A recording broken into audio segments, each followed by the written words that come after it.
Hello, fellow Biafrans, lovers of freedom all over the world. My people, join me this morning, 26th of August 2025. I am here once more for us to continue the evangelism of Biafra, the struggle for us to establish our new nation, the rising sun. Join me, join me. Ndị be anyị ekenekwa m unu, ekene m nwoke, ekene nwanyị. Ụtụtụ ọma, efifie ọma, mgbede ọma. Ọ ga-adịla anyị mma n'ụtụtụ, dịla anyị n'efifie, dịla anyị n'abalị, dịla anyị n'eke, dịla anyị n'orie, dịla anyị n'afọ, dịla anyị na nkwọ. Ndị be anyị gbakọtanụ, maka na o nwere ife na-eme kịta nke anyị tosiri itinye ọnụ. Ndị ilo jizi anyị nwa wee na-achọ iwere anị anyị. Fapụta fasị gị nọ ndị na-anụrụ anyị ọgụ n'ọfa na-egbu ndị be anyị. Biko ụmụnne m, onye ọbụla gbakọta bịa ka anyị mee ife a, ka anyị mee ihe kpakpakpa, gwa onwe anyị eziokwu na ndị Igbo tụrụ inu si nọ izu ka mma na nneji. Join me my people, oge elugokwa, oge elugo na ndị a fada ezukwa ike o, and anyị nwa ama ezukwa ike. Onye oshi na-ezu ama ga-agbakwara na-eso ya n'azụ. Biafrans, join me.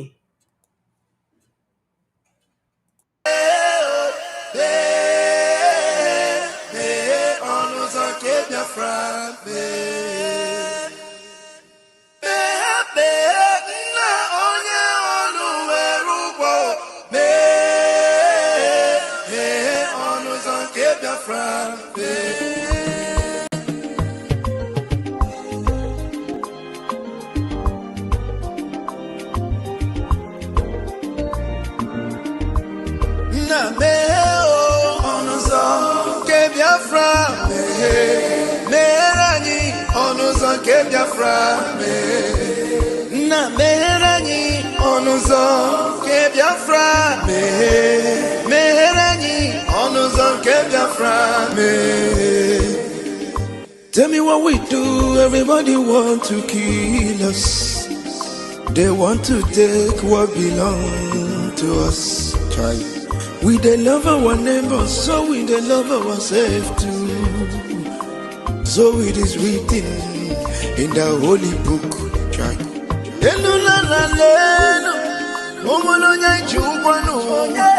You find a channel, na meranyi biko kodo onyolu welu bono aya na meranyi do onyolu welu bono onyo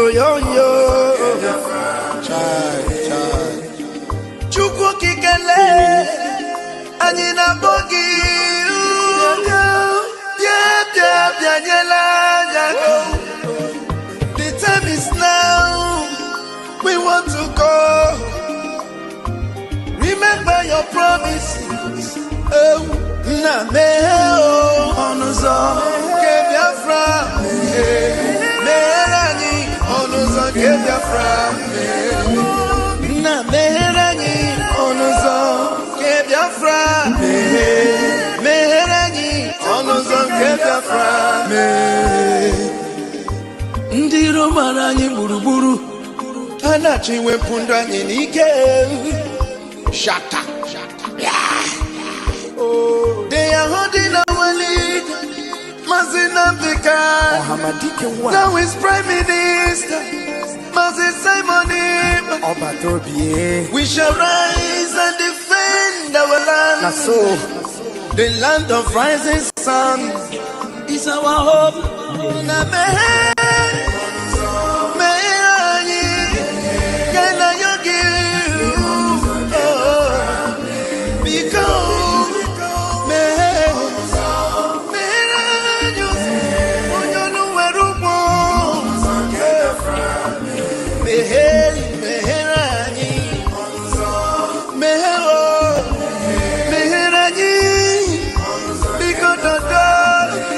Papa biko meere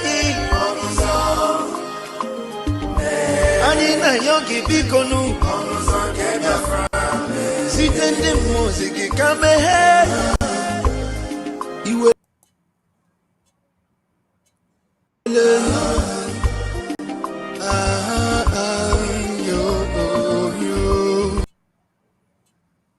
Biafrans, lovers of freedom, my people, I am inviting you all to join me in this very program this morning. Ndị be anyị gbakọtanụ, a sị na ekwekọọ ama agba. Ndị be anyị bịanụ nso, bịanụ nso, maka na ife na-eme n'obodo anyị kịta, ọ na-agbakwa m anya mmiri. Ọ na-agba m anya mmiri. Bịanụ ka unu fụ na ndị ilo chọrọ iji anyị wee na alụsi onwe anyị ọgụ. Anyị nwa ama ekwe, anyị ama ekwe ka ife dị etu a mee. O nwere ụzọ ndị Fulani ejiro ọgụ a fa na-anụ, fa na nwa bekee na-akwado fa. Anyị enwere ike ịnọ n'ụlọ bụrụ okenye ewu amụọ n'ọgbịrị. Ife fa na-achọ ime kịta bụ ka fa welu two things wee melie anyị. Hello Charles, daalụ, ndewo, thank you for joining. My people, tupu m gaa n'iru ka m kene Chineke, kene Olisa bi n'igwe, nna nke bi n'igwe, onye kere ụwa. Biko Chineke nna, ana m ekene gị na-aja gị mma sị ụbọchị taa ya maalụ ụmụ Biafra mma. Nna anyị bi n'eluigwe, nekwa Maazị Nnamdi Kanu, onye ndu anyị. Biko ọhamadike Biafra, chedoli anyị. Jee metụ ndị gọvanọ ndị omekome aka n'obi ka fa relizie Maazị Nnamdi Kanu. Chineke biko, nekwa PM Maazị Simon Ekpa, relizieli anyị n'ọnwa a na-abịa. Nna anyị bi n'igwe biko, o nwere ife nwere ike ime n'ụwa nke ndị bekee na-ekwu sị that what God cannot do does not exist. Nee our two leaders, Maazị Nnamdi Kanu na Maazị Simon Ekpa, ka ịkpọpụtala anyị. O nwere ife fame a na-achọ iji iwe na ọnụma wee gbuo ụmụnne anyị na-abụ. Chukwu ama ekwe, we reject it. Fa ga-apụta solo anyị na-emekwa ife anyị na-eme, na iwu bụ na anyị ga-ahapụ Naijiria. Iwu bụ na anyị ga-ahapụ Naijiria. O nwere ụmụnne anyị ndị aghọtarọ ya ka anyị na-eme ka anyị kọwalụ fa taa na ife niile na-aga n'atụmatụ ndị ilo. A sị na onye nyere onwe ya aka, Chineke nyere ya aka. Nna biko, anyị na-agbani ka ike ha anyị na-ayọ gị Chineke nna ka ị bịa bulu anyị ụzọ, kpeela anyị azụ. Gọzie ụmụ Biafra niile, ma ndị nọ n'ụlọ ma ndị nọ n'ama. Gọzikwa ndị na-anụrụ anyị ọgụ, Gentle, Triple General. Gọziela anyị our APM Maazị Oge Nkere, onye na-achịdo anyị kịta. Gọzie ndị niile sie na-alụ ọlụ. Biko nna, ife anyị na-ayọ gị erika, ma gị mee ebele. Mee ka ife niile anyị na-achụ ka ọ gazie. Ịma na Maazị Nnamdi Kanu bụ onye amụma. Maazị Nnamdi Kanu ekwugo na Biafra ga-abịarịrị, na afa ga-egbu anyị, anyị nwa egbukwa afa, and Biafra ga-abịa. Biko nna, mezuola anyị atụmobi anyị. Mezuola anyị taa, merie anyị n'Eke, merie anyị n'Orie, merie anyị n'Afọ, merie anyị na Nkwọ. Ise ụmụ Biafra, o nwere ife anyị ga-eme n'ụwa ahụ ghara ikpe ekpele kpesalụ Chineke nna, maka na Chukwu nwe ụwa, ọ bụrụ anyị nwa nwunye. anyị ekwugo na platfọm a bụ ebe anyị ga na-asụ asụsụ anyị. Ebe a ka anyị ga na-asụ asụsụ anyị na-aga ọfọ na onye niile ga-sabotaji this very struggle na ọbara ụmụ Biafra ga-awụ onye anwụ ọkụ n'isi. Hello, enthusiastic Japanese maples. Thank you. Daalụ for joining us. Daalụ daalụ. Ise nwanne m. Yes. Daalụ so much. Thank you so much from Pakistan. Hey, ụmụ Biafra nọ ebe niile. My people, tupu m gaa n'iru ka m kọọlụ na ife na-agbawa m obi n'ife a. Ọ dị ụzọ ife na-abọ na-ewe m iwe. Ndị ụkọchukwu ka ndị Fulani na-akpọ isi anị na-eyuz fa na-akọgheri. Ndị ụkọchukwu kwụsị na alụlụmanị a unu na-alụ, ọ bụ na unu aghọtara na ife Fulani ji eme ife a bụ na fa na-eyuzu ndị amị etu fa si yuzuo ndị amị wee kapchọọ Kwara steeti, mee Kwara steeti an Islamic steeti. Ọ bụ na unu aghọtara nọ ya bụ Koran ka fa chọrọ idip. Ama m ife na-eme ndị ụkọchukwu ụfọdụ. Onwe nke a na-akpọ osinom ọnọ Amerịka. This man ọ chọrọ imechi ọnụ ya, o were afa gentle na-akụsasị na mba ụwa niile. Ofu gentle a Ngozi Ọrabụ Fulani si na ya ga-egbu unu. Ma mgbe 247 nọ with Ngozi, ọ sị immediately it happened, they send it to me. Ọ dịkwa na my video here. Oge anwa gentle ka fa chọrọ igbu maka na Ngozi bụ ejenti ndị Fulani. Ya nwa na onwe nne ya bụ Fulani. Ọ bụ na nne bụ onye Igbo amarọ m, mana adị m sure na Ngozi bụ Fulani. Ọ sị unu mbụ Biafra 247 oge ọ na-alụ with Ngozi, ọ sị na immediately it happened, they send it to my phone. Amarọ m ụfọdụ n'ime unu ghọtara ife m na-ekwu, iji gosi unu na plan fa niile na izu fa niile bụ igbu ndị a na-alụrụ anyị ọlụ ka fa kwụsị, ka Biafra kwụsị. Kịta faji onye ndu, faji Maazị our PM. Ife ọzọ fa chọziri egbuo gentle, egbuo bute ụzọ, ọ bụrụ ya bụ na nke anyị na okpome na anyị enwerozi anything. Ọ bụrụ na nke anyị agwụ, ndị ụkọchukwu nọ na dia playlist enyefe ego fa na-ekwugheri. Amarọ m ife na-eme ndị a bụ ụkọchukwu nke a na-akpọ ma ọ na-agafa niile nọ na playlist ndị Fulani. Amarọ m ma fa ghọtakwa nọọ ịkapchọ be anyị ka fa na-eme ife a. Negodu ndị Benue fe nwere onye na-emelufe anything, fe nwere ndị na-echelufa nche a na-egbusisi fa. Ndị Plateau fe nwere ndị dịka ESN ma Biafra Liberation Army a na-egbu ndị befa na-agba befe ọkụ. Kịta Hopeless Uzodimma, all the governors, Governor Charles Soludo, fa niile eburugo wee bịa na Biafraland. Unu mana Hope bụ onye butelu insecurity ya na nke a na-akpọ Rochas Okorocha. Fana abụọ butelu insecurity na Biafraland. Echi kịta fasi unu na Maazị Nnamdi Kanu na ife ejijidi ebuno ya nwa na-egbu unu. Unu niile adịzi against him. Unu adịzi against him. Gịnị na-eme ndị a bụ ụkọchukwu na Biafraland? Ama mụnụ ghọtakwa ka ndị Muslim si, ndị na-akpọ isi anị kafa si ezuzu nọ aghụghọ kafa ji wee merie ndị Igbo gboo, wee si asị si na fa bụ the same, na fa bụ one, fa bata wee were ọgụ wee merie ndị a. Ịgụọ Baịbụl mgbe gboo gboo, bụrụkwa ụdị Baịbụl a ndị ọcha na-edegharị kịta, ịghọta dat na ndị a na-akpọ isi anị ụmụ Ishmael ndị a bụrụ ọnụ nọ aghụghọ nke fa na-akpọ takia ka fa ji emeri any group fa chọrọ imeri.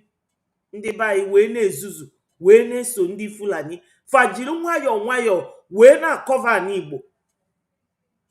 Unu lotekwa na ọ bụrụ sọsọ anyị nwa bụ ndị na-asụ Igbo bụ Igbo.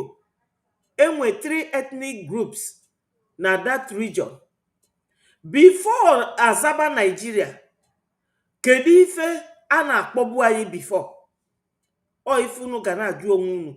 Onye ka ị bụ before Lord Lugard a convert anyị si na anyị niile bụ Nigeria? Gịnị ka ị bụ? Anyị ga-eji wee kwelu ka ewelu anyị kịta. Plan fa kịta bụzi ka ewelu ndị Biafra wee merie Biafra. Ndị be anyị wee na-adansi to that tune, na-agba na-esofa n'ike n'ike. Aghọtara m ife ndị bishọp a na ndị fada niile a na-ekwu okwu a na-alụ eme mpụ a na-emegide ndị na-anụrụ anyị ọgụ, ndị na-echedo obodo anyị. Aghọtara m ife ndị bishọp a bụ n'obi. Amarọ m ife fa bụ n'obi. Ọ bụrụkwa ya bụ na m dị against church ma religion, mana adị m against onye nọ n'isi ụka wee wepụta onwe wee si na ọya nwa ka a ga-eyuzu wee capture Igbo land. Ndị Fulani enwero m ike igosi egbe here because ndị Facebook a sanction go before for 1 month si na mụ na-egosi egbe na my platform. Aka m egosi unu ipu egbe ndị Fulani governors golu wee na-enye their youth kafa wee chedo befa. Then hopeless Uzodimma na the governors Peter Mba na Charles Soludo na ndị niile fa na bribe fa kafa solufa wee merie our people na-enye anyị security. Unu makwa na etuba anyị dị today no ka dị worst ma ọ bụrụ na Biafra Liberation Army anọrọ de. Faje gwa ndị aro ndị izu ọgụ no Kedafia no Gentle na-egbu ndị befa. Gentle agogo nwụọ iyi niile o nwere ike ịnwụ n'ụwa na ya egbunụrụ onye Biafra. No ndị ilo anyị kafa na-egbu. Kedu ife unu chọọ? Unu makwa na this Gentle every Monday unu anọdụ sit at home na unu adịrọ happy na eji Maazị Nnamdi Kanu. Unu makwa na Gentle a no Maazị Nnamdi Kanu bụ onye wetere ya. Unu makwa no Commander Maazị Nnamdi Kanu ka ọ bụ. Kedu ife na-eme unu bụ ndị be anyị? My people, adrọkwa m happy o. Adrọ m happy na unu ga-anọ n'anya unu koro like this. Unu makwa na Ojukwu ga-anọ n'inye na-atọ. Iwe ga-eju Ojukwu obi ebe ọ nọ na mmụọ na-awọchi unu. Ọ sị na afia bụ Van Vika, a priest na America, wee na campaign si ndị Igbo fajisi ike ka egbuo Gentle. Can you imagine? A reverend anyị na-eme 1 step forward fa na drag anyị 10 steps backward. My people, na-enu this video ka unu gee ife this boy onye ọkaigwe onye anọ ebe a bụ onye Liberation Army. Ị na-anya n'okpu mkpu n'isi m kịta ifu the same thing dị n'enu shirt ya na ọya dị n'okpu mkpu ka unu wee ghọta na Biafrans, our soldiers, adachọ ndị be anyị. Ife a bụ ife fa chọrọ iyuzu kịta maka na Yakubu Gowon kwurie wee si na ọ bụ na ya ma na ya ga-eyuzu nwu ndị Igbo wee merie Igbo. Igbo bụ 40 states, United States of Biafra. Ọ ife Igbo bụ. Enwere Hausa, Igbo and Yoruba. O wee bụrụ 3 ethnic groups. Unu afụgie ka m kpọọ this voice ka unu nụ ife fa na-ekwu. Ịma anyị nọ na anọ m na-ahụ ya vidio and the last time ị kpọrọ m ejụrụ m gbasara ihe na-eme na obodo unu because you chatted me online me na ga-ekwu oge jụọ m sị na kedu otu o si emeghe n'obodo unu ma gwa sọ ọ ga-akara ụma na ijiri anya gụ were ụkwụ bịa hụrụ ihe na-emenụ ka ọ hapụ ịdị ka na-akọrọ gị ya akọrọ nwekwana onye gbughe ibie ugbu a ịyọtalanụ ihe m sị m ajụọ what is your foundings as in ele ihe ndị ịchọpụtachara so ihe na-eme n'obodo anyị obodo ala akụ jidere otu ọ dị today. Eziokwu, my brother, first of all, aha m Ogbuanọ Syracuse Chibunna from Umekegwa Moriakụ nke dị n'Akụ, Ọkigwe Steeti, aka CYRABOI, Syria Boy. I'm the one and only musician ever in Alak. Egum online or streaming platform. You can go and stream on it. So when them according to question Ejerom, abatara m obodo anya mmiri gba ma obi adịghị m mma in fact. Especially mgbe m ruru n'ụlọ nna m. I was so much heartbroken to the extent I couldn't control my tears, but I have to control it because I can't kill myself.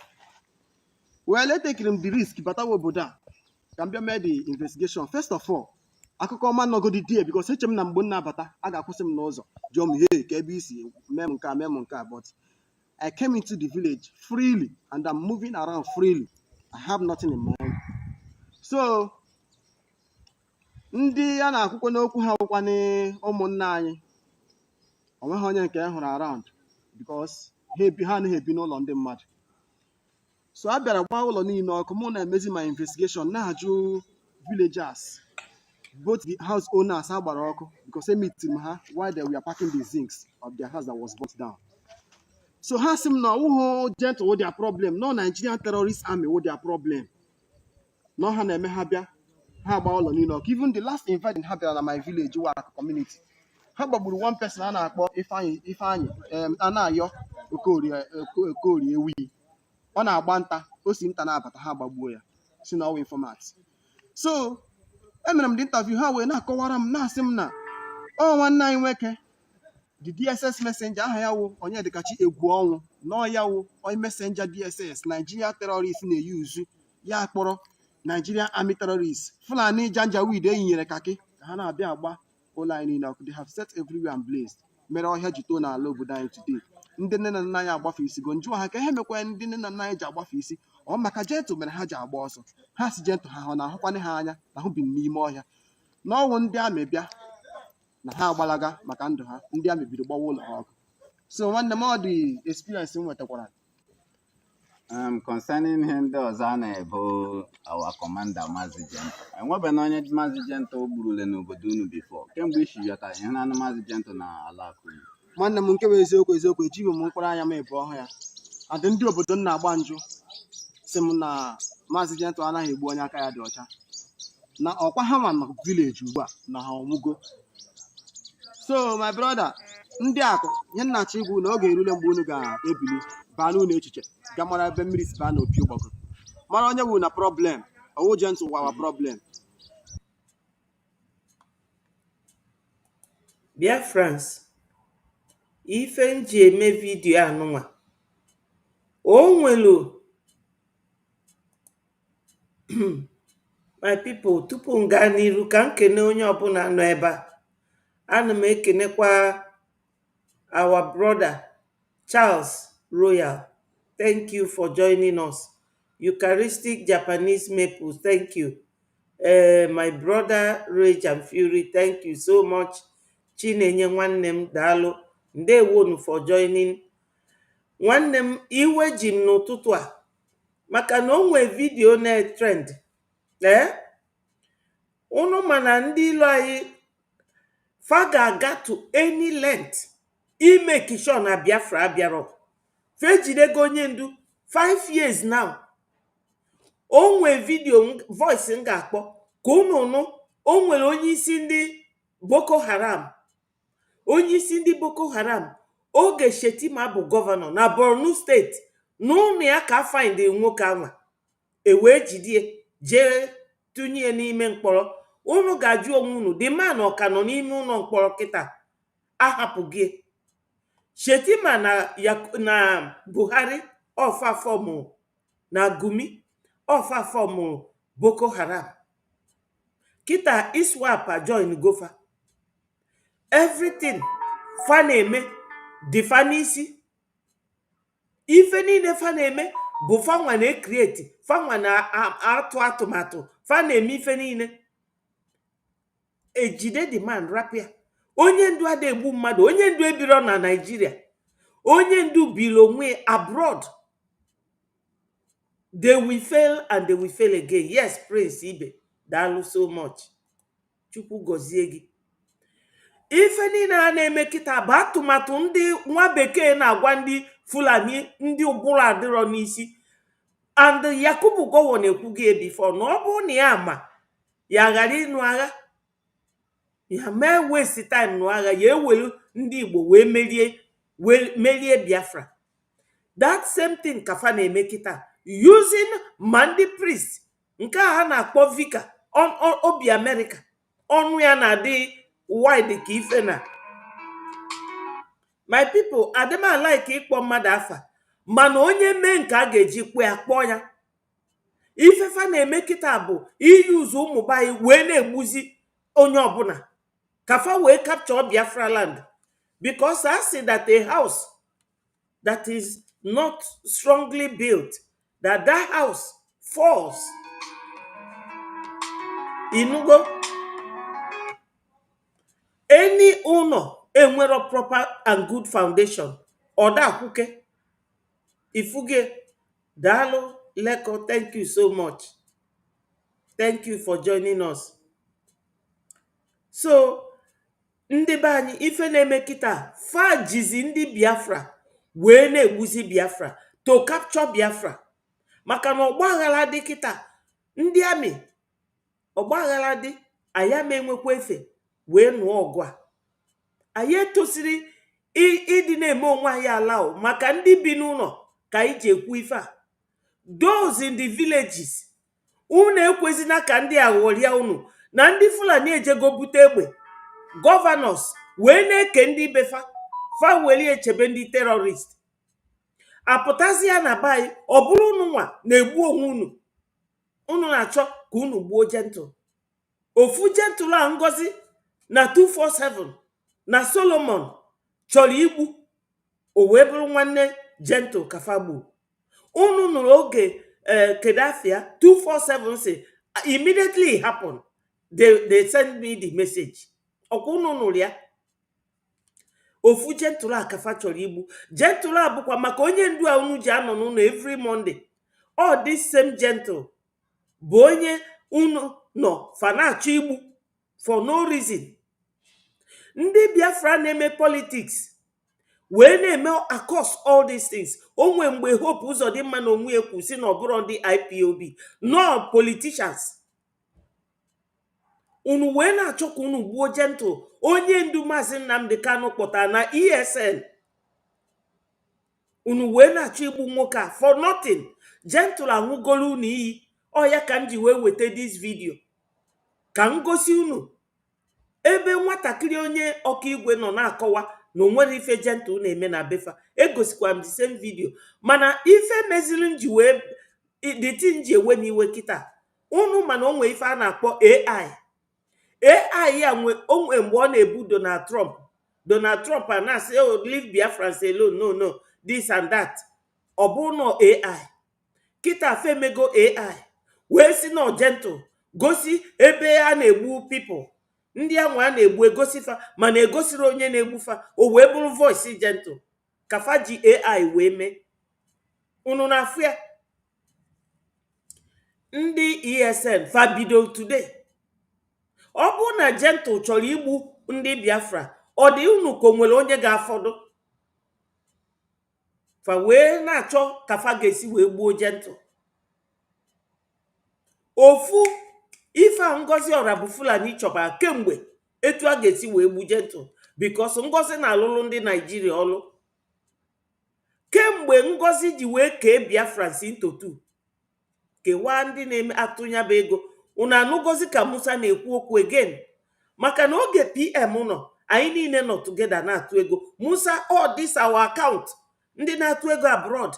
Musa si na a ga-eje butesie ụmụnne na ọbụrụkwa anyị nwa na a ga-eje bunatafa Naijiria na ọfa na-atụ ego na anyị nwa na-atụ ego. Kemgbe Ngozi ji wee mee ifome, unu anụgo ka Musa kwuru okwu again? The answer is no. Musa na-ekwuzi okwu ego anyị na-contribute no ego anwa ka eji a sponsor ndị na-echedobe anyị. Unu makwa na ọ bụrụ ndị a na-echedobe anyị na-etu ọ dị ndị Kwara steeti, etu ọ dị ndị Zamfara, etu ọka dị anyị nwa, etu ọ dị ndị Plateau na Benue, etu ọka dị anyị nwa, maka na anyị nwa bụ their target. Right from time onwe voice Saduana of Sokoto, ana m akpọ ya here 1952 mgbe ọ bịa UK an English journalist jụọ ya, ndị a na-agba mmadụ ajụjụ ọnụ jụọ ya sị ya, kedu ife iji wee kpọọ ndị Igbo asị? Ọ sị na ndị Igbo bụ ndị ọ na-abụ ịbata n'ife anyị achọọ inwekọla everything, mana ya nwa ọ bụrụ onye Igbo, ọ bụrụ onye Hausa, ọ bụrụ onye Yoruba, ọ ndị bịara abịa. Unu na-achọ iwere aka unu wee bụrụ onwe unu bunye ndị Fulani. Gịnị ka Gentle mere unu? Kama unu ga na-eto Gentle na ọ na-echedo obodo anyị, unu na-achọ ka unu gbuo ya. So ife melu ji eme this program, ikekwa some of you aka anụrọ this thing because oge ọbụla anyị na-agagharị na-achọ ebe anyị ga-anụ ife fana plan, maka na onwere anything fana report na Nigeria. Ndị be anyị ụfọdụ na-agwa m sị na ọ bụcha fa gee my message fa amala ife na-aga even next door to them, maka na onwere any media. Yoruba bụ fanwa na support some of them, not all of them, because leko no ebe a ọ bụ na eziokwu na onye Yoruba fine, maka na ọ dee Igbo ọ na-edete Igbo ọfụma. Mụnwa na suspect na enwe ike leko anụnwa bụrụ onye Igbo ọ na-aza afa ndị Yoruba, mana Yoruba ka ndị British wepụta ka fa na support ndị Fulani. Unu ma enwelu m the video ebe unu ga-afụ no Yoruba ka Britain choose ka fa na support ndị Fulani, maka na fast na Fulani bụ a very minor tribe. Fulani abụrụ part of us. Onwere ife gbakọtara anyị na ndị Fulani. Thank you, Agatha Christie. Thank you so much for joining us. My people, ife a nọ yesterday ka m ji bịa na-eti mkpu a na ife a bụkwa a new trend ka ewelu ndị Biafra wee capture Biafraland. This Vika si na ya bụ Vika, ọ nọ na America, ọnụ ya na-ara ka ọnụ azụ. Ọ si ndị Igbo fachọba Gentle gbuo. Unu nụrụ oge PM na-akọ maka Onaga, unu mana Bishop Onaga nọ na list ndị Fulani na-akwụ ụgwọ. Amaro mma ghọtakwala ife a na-akpọ idipụ Koran na DC. No, this thing fabia ka fa mee anyị ka ịkpọba isi anyị, maka na ndị a na-eji ụka bụ ndị isi ụka fa tosiri iso anyị na support ife anyị na-eme. Even Donald Trump jụrụ Buhari oge Buhari nọ ndụ, why are you killing my Nigeria Christian brothers? O wee bụrụ ndị bishop anyị ga na-anọ na list a ga na-enye unu ego, unu a na-eri ego ọbara ụmụnna anyị. Ife a bụ ife na trend kịta ka ewelu ndị Biafra wee capture Biafraland. Etufasi wee yuzuo ndị amị wee capture Kwara steeti, ndị Kwara steeti na-akpọzi isi anyị. Ịma na onwe mgbe m ji Kwara steeti anyị wee bata de ọbụla oge ụmụ akwụkwọ na-agbasa, ụmụ akwụkwọ fa niile dịka penguin ewere ife a kechicha isi. M wee si the guy bụ m ominu na ndị obodo a niile, the guy si m na m amarọkwa ife na ndị ebe a bụzi ndị na-akpọ isi anyị, and na ọ bụrụ na ịbata na skuul ma ikechiri isi gị na ama ekwe gị bata na the skuul. Mgbe na-elo ife a na ya bụ ya na-abatazi be anyị kịta. Gentle a unu na-achọ ka ewere unu wee gbuo ndị arọ ndị Izuọgụ na ndị Ọkaigwe. Unu makwa na Gentle bụ na onye ndu kpọtara ya, onye ndu Maazị Nnamdi Kanu. Unu na-eji ifie wee na-anọ n'ụlọ every Monday. Ndị be anyị onwere ife na-eme unu?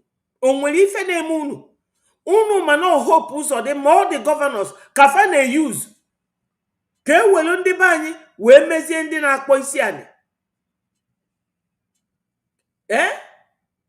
Ewelu ndị be anyị wee na-fightizi anyị. Unu amarọ na Nigeria adago. Nigeria adago nwezi. Canada agwago ụwa niile na ndị PDP, APC n'ọfa na-achị Nigeria na fa bụ terrorist. Jenu sachia ya. Canada akọndemgo Nigeria etu America si akọndem Nigeria. Mana nke na-agbụwa m obi bụ all African leaders. Onwere onye na-ekwu pim. Ndị be anyị unu fight bụ African leaders, maka na African leaders a ọfa bụ Mali, bụrụ Niger, ebe Chetima na Gumi na-eje ekpote ndị na-abịa egbu anyị. African leaders ọfa bụ nsogbu anyị nwe. maka ọ bụrụ na fa na-ejido ndị befa ka fa kwụsị ịbịa be anyị na-egbu ndị mmadụ, anya ma enwe nsogbu a. maka na ndị Benue fa yuzu during the war na Plateau, ndị Benue ama ekwezi solu Fulani wee nụọ ọgụ. Hausa adịrọzikwa redi iso ndị Fulani wee nụọ ọgụ. Ọkụ unu wee ghọta na ife niile na-eme kịta bụ ife Yakubu Gowon kwuru na ọ bụrụ na ya ma na etu anyị si like ego nọọ ndị Igbo ka ya ka yuzu wee fight ya Igbo, which is 40 United States of Biafra. maka na Igbo abụrụ sọsọ anyị nwa bụ ndị na-asụ ya. 3 ethnic groups ndị be anyị na-aghọta nọ. 3 ethnic groups: Igbo, Hausa, Fulani and Yoruba. Ya bụ Wazobia. Wa bụ Yoruba, Zo bụ Hausa, Bia bụ Igbo. Unu ajụọ onwe unu tupu ndị Lord Lugard ma amalgamate unu na 1914, kedu ife unu bụ? Ọ Biafra. Ọ Biafra. Ọnya bụ ife na-agbaka m isi kịta. Ndị be anyị ekwego unu na-achọzi ikwe ka ọ bụrụ unu nwa ka a ga-eji wee capture Biafraland. maka na ị pụrụ ana kịta anyị emeghe ndị ọzọ fa pụọ. maka Naijiria ebuka. Naijiria ebuka. Ọ bụrụgodo na anyị dị half of Europe. Europe dị 44 nations. ka fa wee nwee ike chinwuo onwe fa. unu mana United Kingdom na Irish nwee their own prime minister, nwelu their own currency. Scotland nwelu their own currency. Una nafia London nwelu nke fa. Eweda akpọfa United Kingdom. Unu mana fa dị iche iche. Fa na-aghọgbu unu wee mee unu niile bụrụ ofu. Nigeria tosiri ịbụ 15 to 20 nations. Ka o wee kwe unu na-achị since 1960. Unu ga na-ajụ onwe unu kedu ife mee na Nigeria enwere ike ichinwe onwe fa? Because anyị adịrọ compatible. Culture anyị na fa abụrụ ofu. Our tradition abụrụ ofu. Everything about Biafra na ndị ọzọ anyị na fa abụrụ ofu. And we can never be the same. Yes, my brother. Biafran diplomacy. Ọ eziokwu ka ị na-ekwu. Aka gentle dị clean. O nwere ife this boy ime. Fegbugo senior brother Ugo 247. Mgbe egburu senior brother Ugo 247 etie, immediately it happened. They send it to me. Ife akafa ji AI na-achọzi ka a ga-esi wee mee ka ndị Igbo kpọọ gentle asị. Unu makwa na gentle anwa bụ nwatakịrị. Ọkwa nke tọlia bụ ife a egbu. Nwatakịrị na-echedo obodo unu. Unu na-aplanụ ka unu ga-esi wee gbuo that young man. Hello, Stella Divino.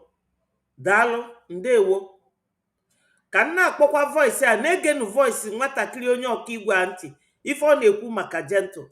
Ọ sị na gentle ada egbu ndị befa. Nọọ izu ndị politician. Unu si no political settlement. Oge Peter Obi jel, ọkwa Peter Obi winu analia ya.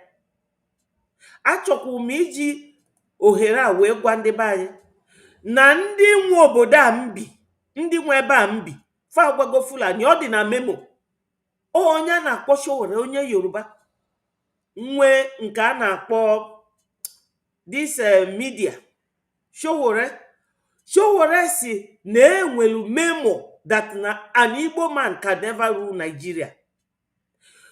And o melu n'anya unu n'ụfịa. Abụrụ m fan Peter Obi, mana Peter win that election. Fekwero ka ọchịa. Maka na iwu ndị Britain tilu ndị Fulani. Fulani wee tielu onwefa na ndị na-asụ Igbo will never rule Nigeria. Unu afrịa. Onwe woman a na-akpọ Harold Smith, onye Britain, ọ sị na ya lụrụ ọrụ na 1945. Na farigile election for ndị Fulani to win. Wee mee Zik ka o luzuo election. By ịdị na-enye Zik loan, ọ makwụnwụ ụgwọ. Unu afụghị nọ ndị a bụ crime na corruption na bribery na ife niile wee buru bute be anyị. Iri ga election ọ bụ our language fanwa kịta fa chọziri ịbịa rigie unu into trying to fight gentle, ka ndị Igbo niile wee kpọọ gentle asị, ka e wee gbuo nwa mmadụ. Onye na-anụrụ unu ọgụ ka bụ unu dị na mma. Onye ọbụla niile nke a na-akpọ vika amafia obi na Amerịka. Ndị bishọp niile nọ na playlist ndị Fulani ka e wee nweta unu, ka unu wee kpọba isi anyị. Na ife na-eme na Benue na Plateau, na-eme na Zamfara. Borno bụzi ebe fesetụrụ go fanwe Borno. Ndị Borno na-akwụzi fatat fanwe na-achị na Borno. Ando ife Shetima maka Shetima nọbụ na ada Borno as governor. Ando ya na Buhari form this Boko Haram unu na Fukita. O wee bụrụ ka unu wee kwete ka ewere unu wee merie Biafraland. Chukwu amekwe. Maka onye ndu our leader bụ a prophet, onye na-afụ ụzọ. Okwugo na Biafra ga-abịa, Biafra ga-abịarịrị ma ọ sọrọ unu ma ọ sọrọ unu. Hello my brother David, thank you for joining us. Thank you so much. Ndewo.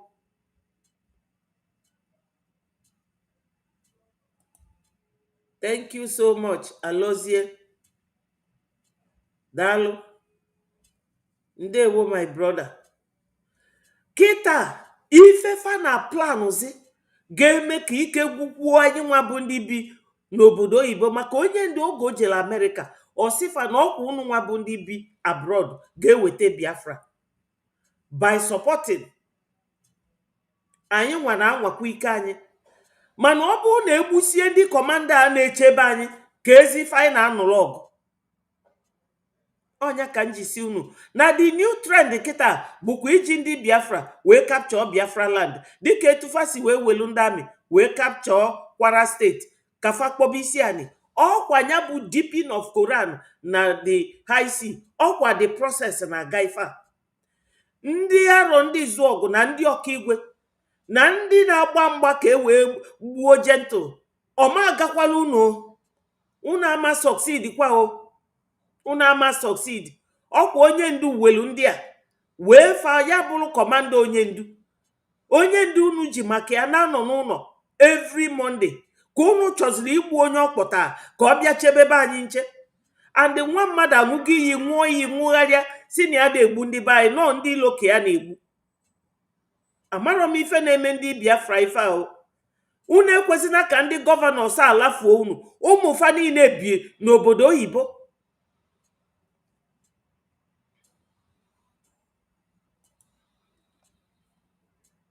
Ka m kpọnyekwa voice this boy ka unu nụ ife the boy ji ọnụ ya na-ekwu. Ka anyị chụọ ihe anyị na-achụ ebe anyị kwesịrị ịchụ ya. O nwekwana ihe eji gidigidi eme. So n'ụbọchị nke taa masị ka ndị akụ mara na politics agaghị ehepụ anyị. Ndị akụ ka ekunu si bazie n'ime politics otu a ka njụ unu. Before gị mee politics, on the Fulani Janjaweed be in charge of the whole Nigeria. Before gị mee politics, they will pay you, give you some huge amount of money for you to sabotage your brother, for you to kill your brother. Before how important name I have now.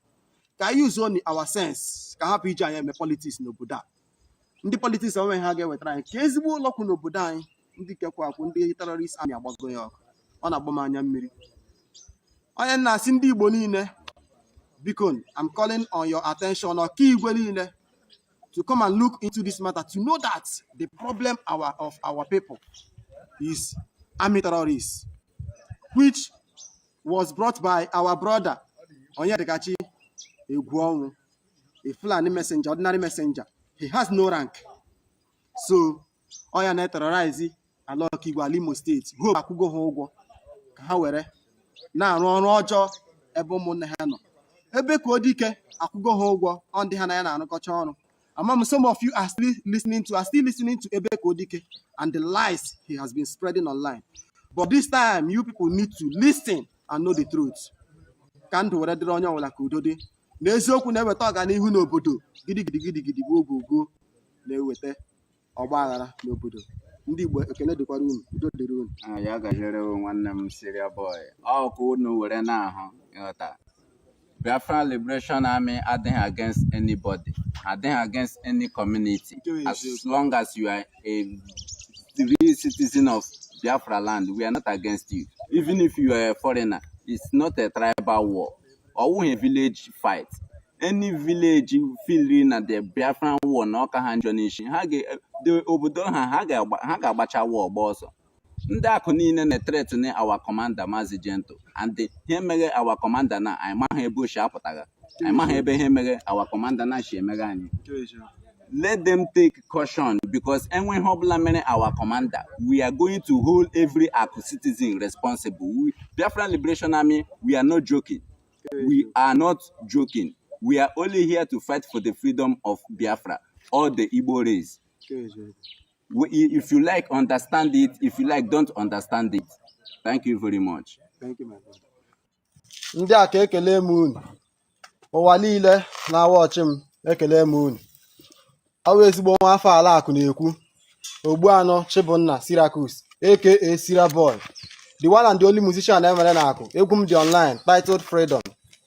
So, according to last video m mere, nsikwa na ga-ewetakwuru unu new update about everything na-eme n'ime akụ. Mkpamkpa edi ahụ ọnụ onye dịkachi egwu ọnwụ na-akpa iti terrorists ndị enyere kaki flag Fulani enyere kaki flag. Here one of the ụlọ ha gbara ọkụ. Recently ha bịara war.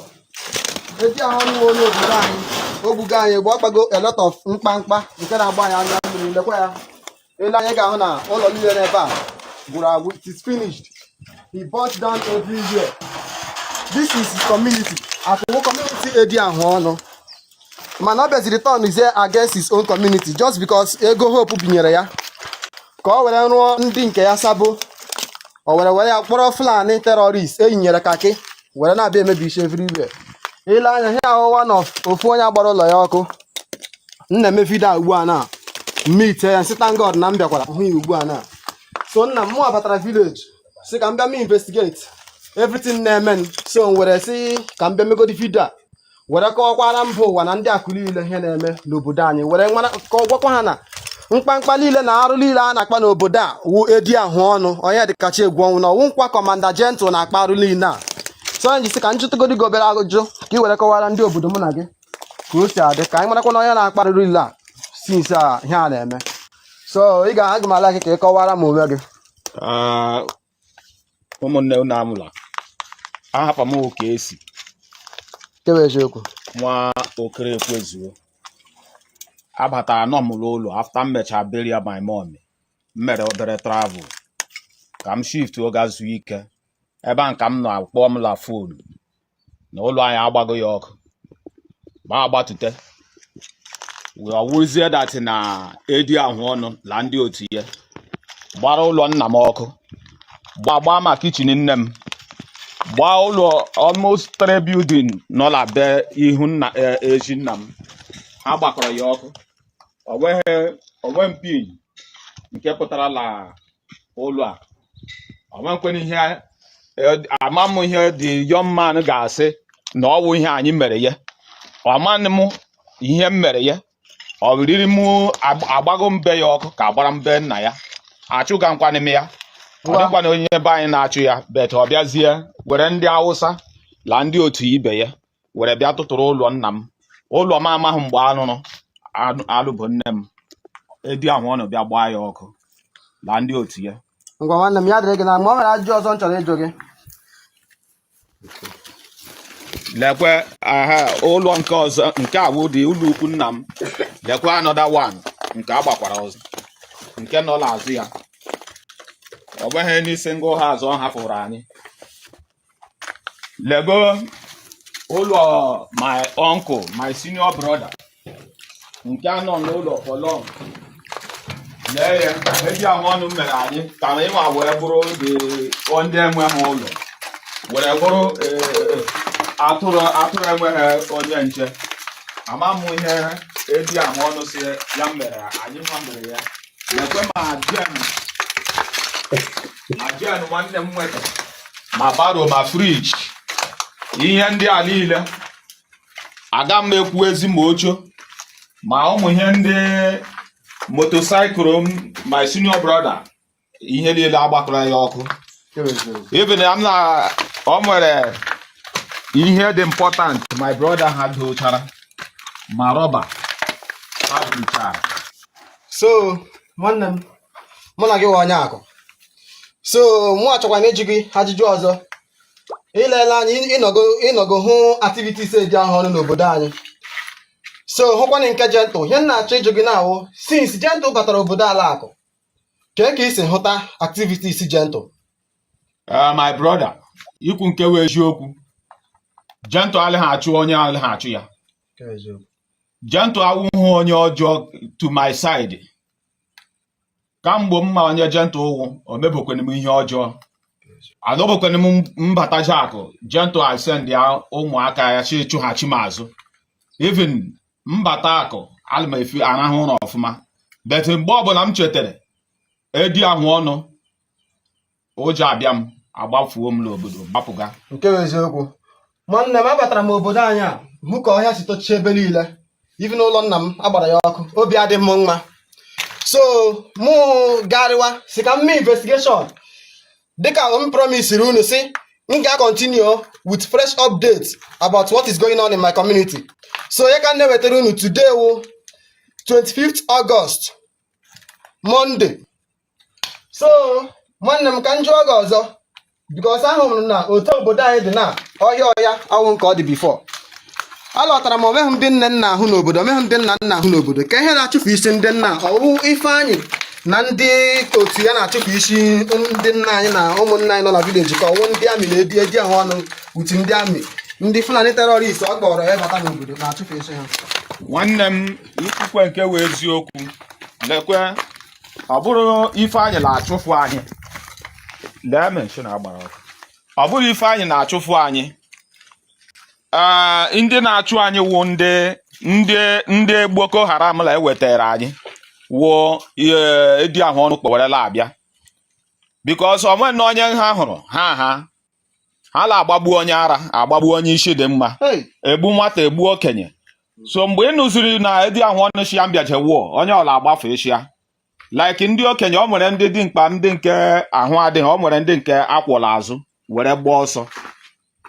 My brother, ikwu nke wee eziokwu ihe m na-ahụzila obodo anyị na-agba m anya mmiri obi adị m mma ihe nwanne anyị si ya nwee dị ahụ ọnụ wee lata ọnụzi akụ as desire but no problem. Ihe o metere Jehova ga-akpụkwa ya ọrụ ya ise ọhịa ụlọ onye rụtara Jehova ga-akwụ ya according to otu onye ahụ si wee rụ ya.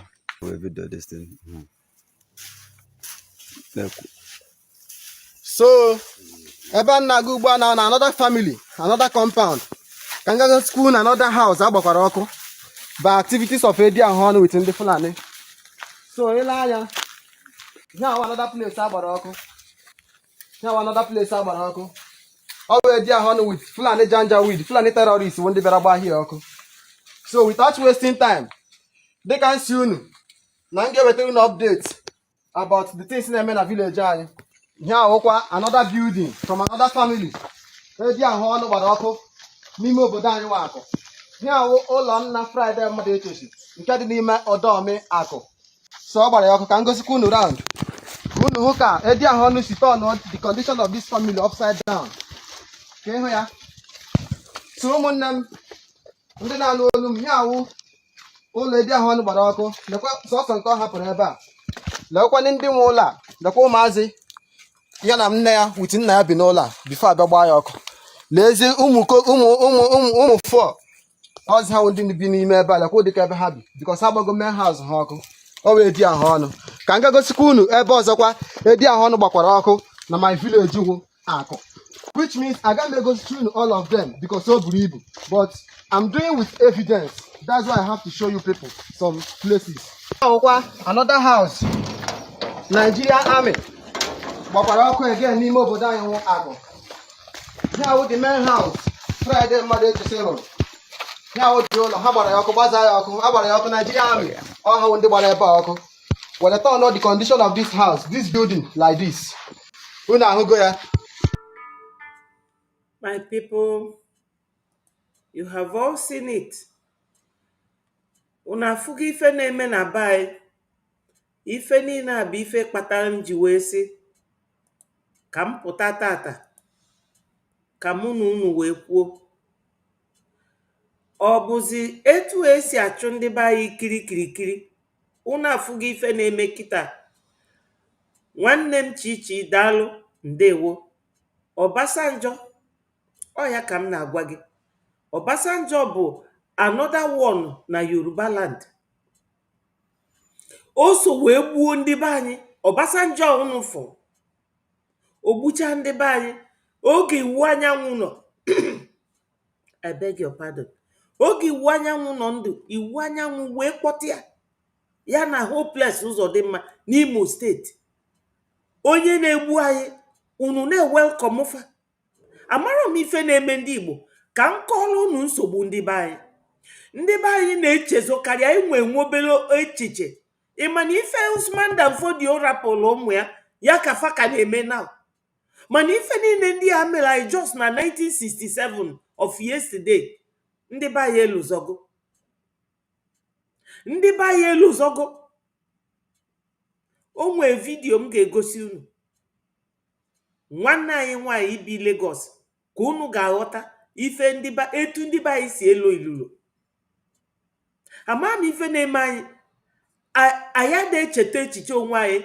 Onye Igbo fụ nwanne ya ọ chọọ igbu ya, ma ọ fụ onye ọzọ ọ na-ama ririri, ọ na-echeki ka jeli. Unu afụgo ife a this boy na-egosi kịta. Ka m chọọ nke this girl ka m gosikwa unu. Ka m gosi unu ka unu fụ ife the girl na-ekwu.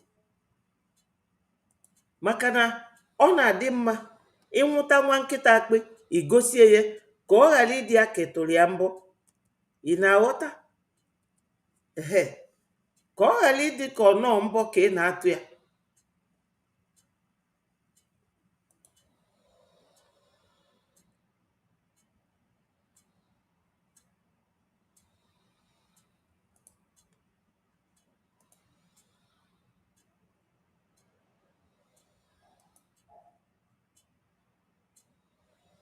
Selling their properties, closing their businesses in Lagos State, and transferring them to North. Are you guys? Ndị be anyị, Obasanjo a o nwero mgbe o ji wee chọọ ka onye Igbo ofu fọdụ fa chọrọ igbuchacha anyị niile during the war. Ndị be anyị kịta feluzogo.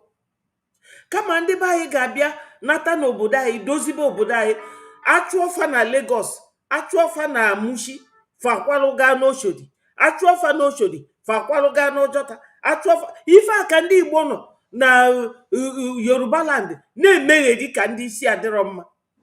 The same trend, ofu ife ha na-aga. Ofu ife ha na-aga. Na-ene Obasanjo ga-abata n'Igbo welu ndụ ya wee na after ka o gbusiri ndị be anyị fọ ndị Fulani. Oge ọbụla onye Fulani na-achị, ọbụla onye Yoruba bụ vice. Check enyi since after the war. The only time Ekwueme chelo so wee chia, o nwere ọnụ okwu. O nwere ọnụ okwu. Ife niile Ekwueme mere, nke Ojukwu mere, ife niile ndị be anyị mere, emebisi gị. Peter gbalụ ndị be anyị mgba okpuru wee gbuo ụmụ Igbo tụnye fa n'ezu oge ọ bụ gọvanọ. Ọ pụtakwa ewelu Peter deceive unu na 2023. O winukwe ya bụ election, analia ya, unu kasụkwa Fulani na-azafa saa. Kịta fa ji Hope Uzodimma jidie like this ka o were aka ya tọgbuo ndị Igbo. Hope bụ nọmba 4, eweri eme nọmba 1 ka o wee na-alụ ife ọ na-alụ kịta. Unu nụrụ ife this boy kwuru nọ onye Hope Uzodimma mere employ nọ the boy a na-akpọ Ediafọ ọnụ nọ ya kpo ndị Fulani na-abịa agba ọkụ na be ndị be anyị. Ọ dị unu ka ọ gentle? Ọ bụ na ọ gentle bido na 2020 oge onye ndu mere employ. Ọ bụ na gentle bido that time gbaba ụlọ ndị ọkaigwe ọkụ, oke finish go the whole house dị n'ọkaigwe by now. Ma ọ bụ na gentle bụ onye na-egbu ndị be anyị, oke finish go finish everything. Ife nji ekwu ife a bụ ka ndị Igbo na-eje erite ọbara ụmụ ndị be anyị a na-egbu kafa dọọ onwe fa aka na ntị, kafa kwụsị. Ndị Igbo ndị traders a nọ Lagos, unu na-achịta ana Igbo bịa dozibe ana Igbo na be anyị niile bụ ọfịa ọfịa. Anyị nwere empty land, unu jee na Yoruba land, unu ego swamp, unu eje sanfiluo ya wee na-alụ, emesịa akụtusie ya. Ka ife na-eme ndị be anyị ife a? Fulani chọrọ Igbo land by all means and they will never get it. No matter all these sabotaging group, unu ama enweta ana Igbo. All the impossible. Geenụ ntị ka unu nụ ife this boy na-ekwu. Have you observed that Hausa people living in Lagos State, especially the people living in Sabongeri, they are gradually selling their properties, closing their businesses in Lagos State, and transferring them to North? Are you guys seeing it? Because I see that our Igbo brothers are somehow myopic. They are not understanding the handwriting on the wall. They will rush to buy property because they see that this person wants to sell his property. They will rush and buy it. They are the only one practicing one Nigeria. The Hausa people you call Aboki, the Hausa people you say that they don't know anything, their eyes are very open. They are seeing the handwriting on the wall, and they are now selling their properties and relocating to their homeland, relocating to their state. But our Igbo brothers will go and buy it. They will buy properties, billions of naira. Come to Enugu State. We have surplus land in Enugu State. Go to Ebonyi State. You can use catapult and buy land. I don't know if you understand. The money you used to buy a plot of land in Lagos State, you can use it to buy 10 acres of land in Ebonyi State, in Enugu State, in Anambra State, Imo State, Abia State. Open your company there. And in that place, there will be no shaking. You will not be afraid of anybody because you are now investing at home. But our people will be going to Yoruba land. They will be buying everything buyable. But our people have seen the handwriting on the wall. They are gradually relocating. They are selling it to you, and you people are buying it. You have not seen how they are changing the names of roads that Igbos merited. Those things that we are named after the Igbos. Igbos merited it. But now they are changing it.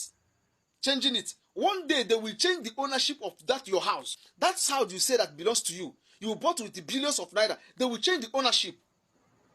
That is the reality, and you will not do anything because Nigeria belongs to them. Now then they control Nigeria, and then be the owner of Nigeria.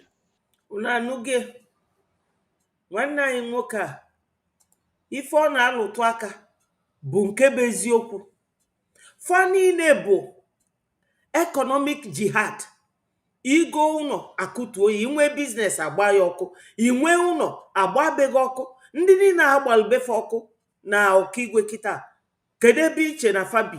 Fa ga-anọ na empty house, mmiri a na-amafa, anwụ a na-amafa, fa agbago ọsọ jee ebe ọzọ. Ọ plan ndị a ịgba ụlọ ndị mmadụ ọkụ, ọbụrụ gentle. Igbu ndị be anyị, ọbụrụ gentle. Ife a bụ plan ndị ha Fulani. Kemgbe Fulani bata na that region, all Igbo bụ their target. Our forefathers resisted them. Francis Ibiam, Emma Yokpara, fa niile, Okotie bụ fa niile wee si ọnwụ. Even mmadụ dịka Sam Mbakwe.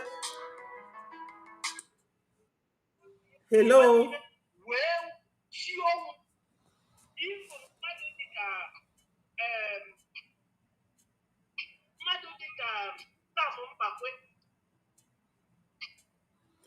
Hello, go ahead. Yeah, ọtụtụ nne m iwewe na amabata bit online, but not just for some seconds. And just gbata rụtaka na one of ihe na-ekwu ha ncha the very, very fundamental. Ụtụtụ ọma ụmụ Biafra. Good morning to everyone. Yes, ihe mmehie nji si ka m tinye ọnụ n'ofu ihe ihe gbasara gentle ahụ ka mgbenye aka emepe ndị be anyị ụfọdụ n'ime anyị ụbụlụ ịmagonu ji mee reference iji igosi that na ihe a sị no gentle no a doctored video, that is okwu asị ka ọwụ ihe ahụ ịma na ọ na-abụ ndụ be anyị ndị ọcha arụ akpọrọka rụpụta ihe eji eme toy, for example eji eme ụmụaka be ha ka ha dị happy ụmụaka nọziri school.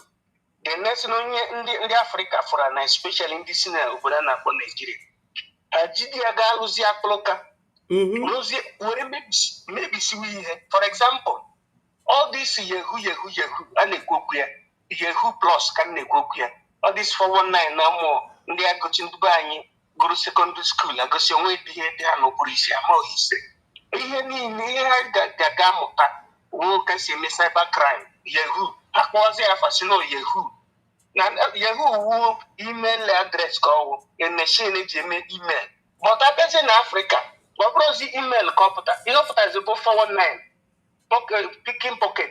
Ọ bịa ghọzie all for young graduates and even ndị undergraduate a na-ekwu okwu yehu n'obodo oyibo. Yehu is just machine eji eme electronic communication, but na Nigeria yehu bụzi another thing. Forget the thing. So just like this AI a na-ekwu okwu, it's like a toy ndị ọcha ji mee ka ụmụaka ha na-adị happy, ha na-use for toy, but na Afrịka ha jizi ya na-eme arụ dị iche iche. Ị ga-eji mara no yehu apart from na nwanne anyị nwaanyị akọghị ebugosokọ ihe na even mgbe ahụ na ha mechiri imitate the voice of Donald Trump, the whole president of America had reached the implication of here.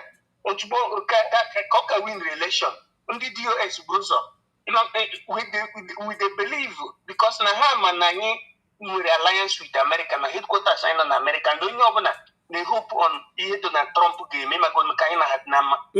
Then they say if you not for Donald Trump go feel unhappy ka iwe wee ya ka ọ nyere anyị aka na obere echiche ha Bruzo ga wete that AI of Donald Trump ka ndị DOS ji mee testing of AI. The next thing bụ anafu na Donald Trump na ọnụ ya na-ekwu ọnụ Donald Trump na-ekwu na ọ ga-enyesịrị mba Israel ya na mba Ukraine aka. Then the next thing bụzi ọ ga-wepụta Nnamdi Kanu.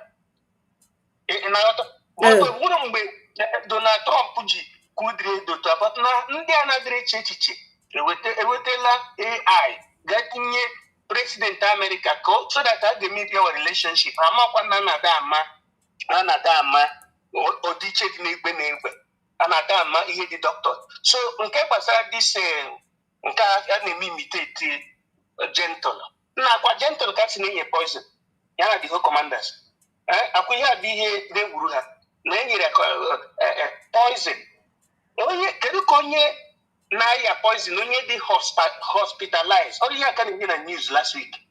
Kedu ka onye nọ na-akwa ọya si nwee power ịgbagbu ndị mmadụ na-abụdịrị mba ahụ a na-aba mba ahụ ihe a na-afụ bụ ndị a na-abịa ịgbagbu ndị anyị fọ but onye na-agbagbu ihe ahụ onye ji gun sọsọ ihe fọ bụ egbe onye ahụ ji n'aka, that is the egbe ọnụ egbe ka ịfụrụ but ifrozi onye ji egbe ahụ n'aka ihe ọ pụta bụ na onye ọzọ ndị chọrọ ịtanye isi ime Biafra gentle ime ka akpọ ọnya ji afa ka akpọ gentle aji afa ka ndị akụ ọkaigwe ma ndị Igbo niile bịa kpọwa gentle afa eji afa ọhụma bụ ihe nọ behind that thing.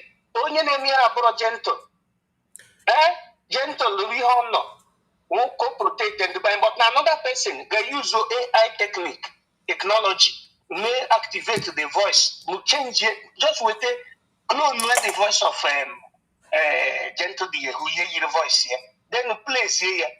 If not ị karịa ịfụ ebe onye ahụ na-eme operation because ndị na-egbu mmadụ ndị na-alụ agha ọ bụ na ha na-alụ agha ha na-ada ha na-eme vidio ị na-ada afụ ha but nke a afọzi ya and another sign ga-eji mara n'ihe abụ ndị ilo na atụmatụ niile a na-eme ka ha mee ka ocean na Biafra bịara ka akpọ Nnamdi Kanu aji afa ma ndị na-agara ndị Biafra ozi aji afa watch is a platform ndị na-ebu ihe a ma ike nguru agụ ịga na nke ike nguru agụ ị ga-afọ no GNA program against gentle. Then Ghana nke a na-akpọ Udene Chikwazia.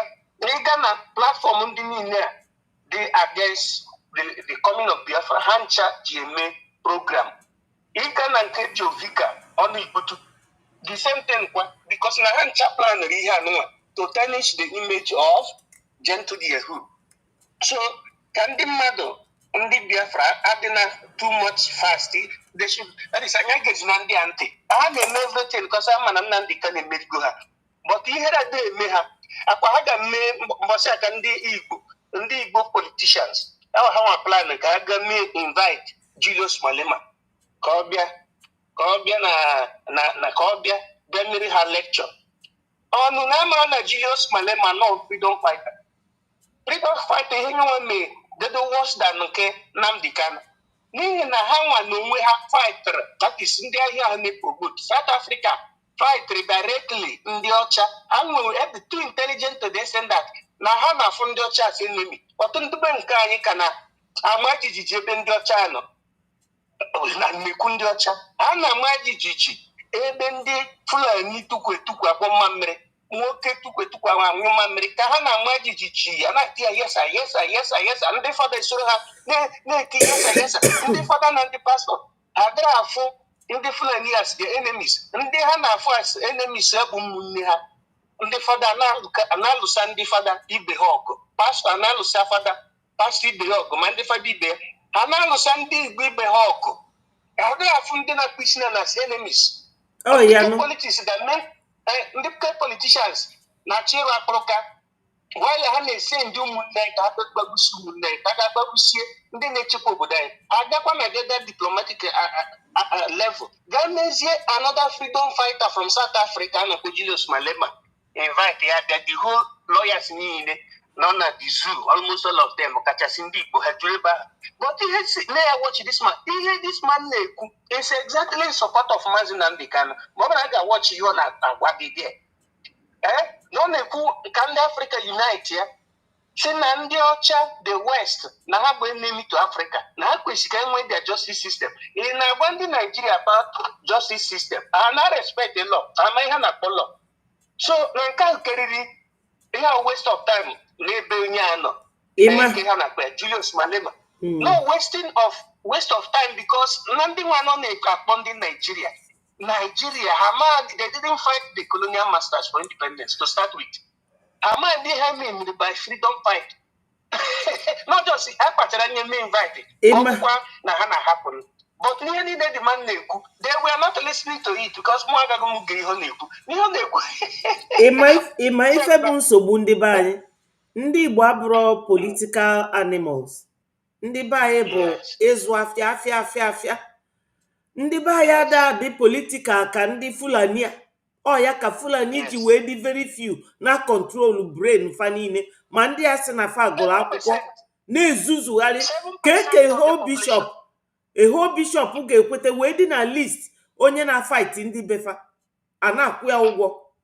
Ochezo na Ifusman Danfodio na ụmụ ya bịara bidip Koran na DC, and this is one of the processes. Ndị be anyị adịrọ politically inclined. Onye mere everyday a na-agwafa na remind fa. Kịta nwa Yakubu Gowon kwuru esi na ọ bụ na ya ma na iji ego nụọ agha to ndị Igbo na ọ dị possible. Ya ka fa na-emezi kịta. Nigeria nosedive go. Nigeria agwụ.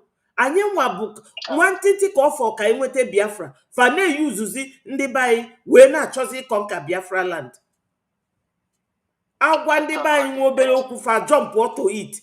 They will not assess it or analyze it or even make investigation. They believe ozugbo. Nke a na-akpọ edi afọ ọnụ na-agbabe ndị mmadụ ọkụ n'ọkụ igwe na-egbu ndị mmadụ. Fatọ nọ ya sị no gentle enwere ife o melfa. Nke a bụ eziokwu.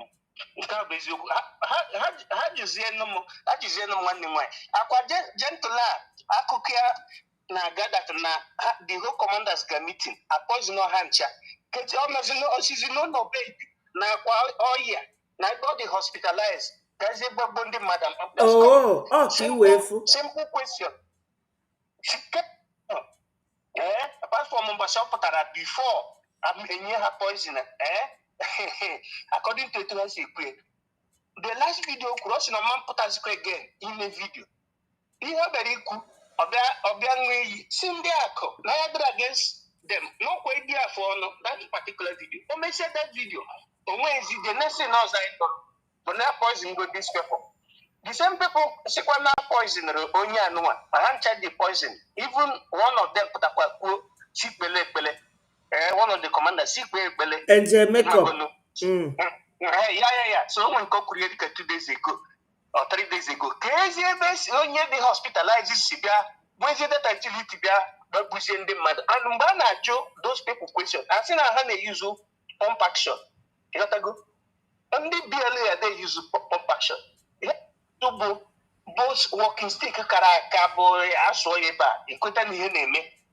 So all those indices the nyele di banyaka kahawata. And another thing ha mara na Nigeria nke Nigeria gago since 2011 ka na-ekwu ndị ọcha na-akwadosi kedu onye ga-abụzi the owner of Nigeria, the proprietor of Nigeria. Ndị ọcha na-akụzi university nso ya gịnị bụ ihe a mgbe anyị ka bụ student nso ya gịnị bụ ihe a na-enwe country mmadụ enwe. I said that in Nigeria na-enwere accord enwere ihe na-akpọ amalgamation document na si no 100 years ka ya ga-last. Ndị Britain ya na ndị a na-akpọ onwe ha akpọrọ founding fathers na the agreement enwere na that Royal Niger Company ya na-akpọ Nigeria ga-ebido na 1914 last to 2014. Yes. So after the long winning of the group, because no company, business entity from the Britain, other country. So when any of the 3 principal ethnic groups, the 3 ethnic groups that make up Nigeria, opt out that they are free to go. So due to the connection in the oil exploration and etc. And I see the proprietor of Nigeria. Libya ọgụ a na-akwado ibu Gaddafi anyị nọkwa ebe a na-agwa anyị nekwa mbọchị Gaddafi ga-anwụ ndị ọcha nkwa ka ha dị na 2011 ka ihe na-eme. So asị kedu onye ga-abụ na ndị Europe ahụ dị discussing na Europe kedu onye ga-abụ the proprietor of Nigeria, the owner of Nigeria, meaning that na emezi anya na anyị nwa bụ ndị a na-akpọ ndị Nigeria anya amadị ihe mere n'uche anyị adịrị ya because na-ekwesị ka the 3 ethnic group divide onye ọbụla nara now so government only matter about that expiring. Mbaho a bit of a IPOB because of 2011. I think maybe a bit okay, but maybe here got the worldly registered. Chineke the Kwebube, Oyabana Kwanye Chineke Ugu. Chineke Nekwa Chineke in the Western religion or Muslim. Chineke Ndibu, Chineke, Chukokika Biama. The spirit of our forefathers. Because before he was not supposed to spirit of our ancestors by name this man of Simba. So till I see Okotoriba. New John Adakimobona, Uguzobeho, IPOB, indigenous people of Biafra.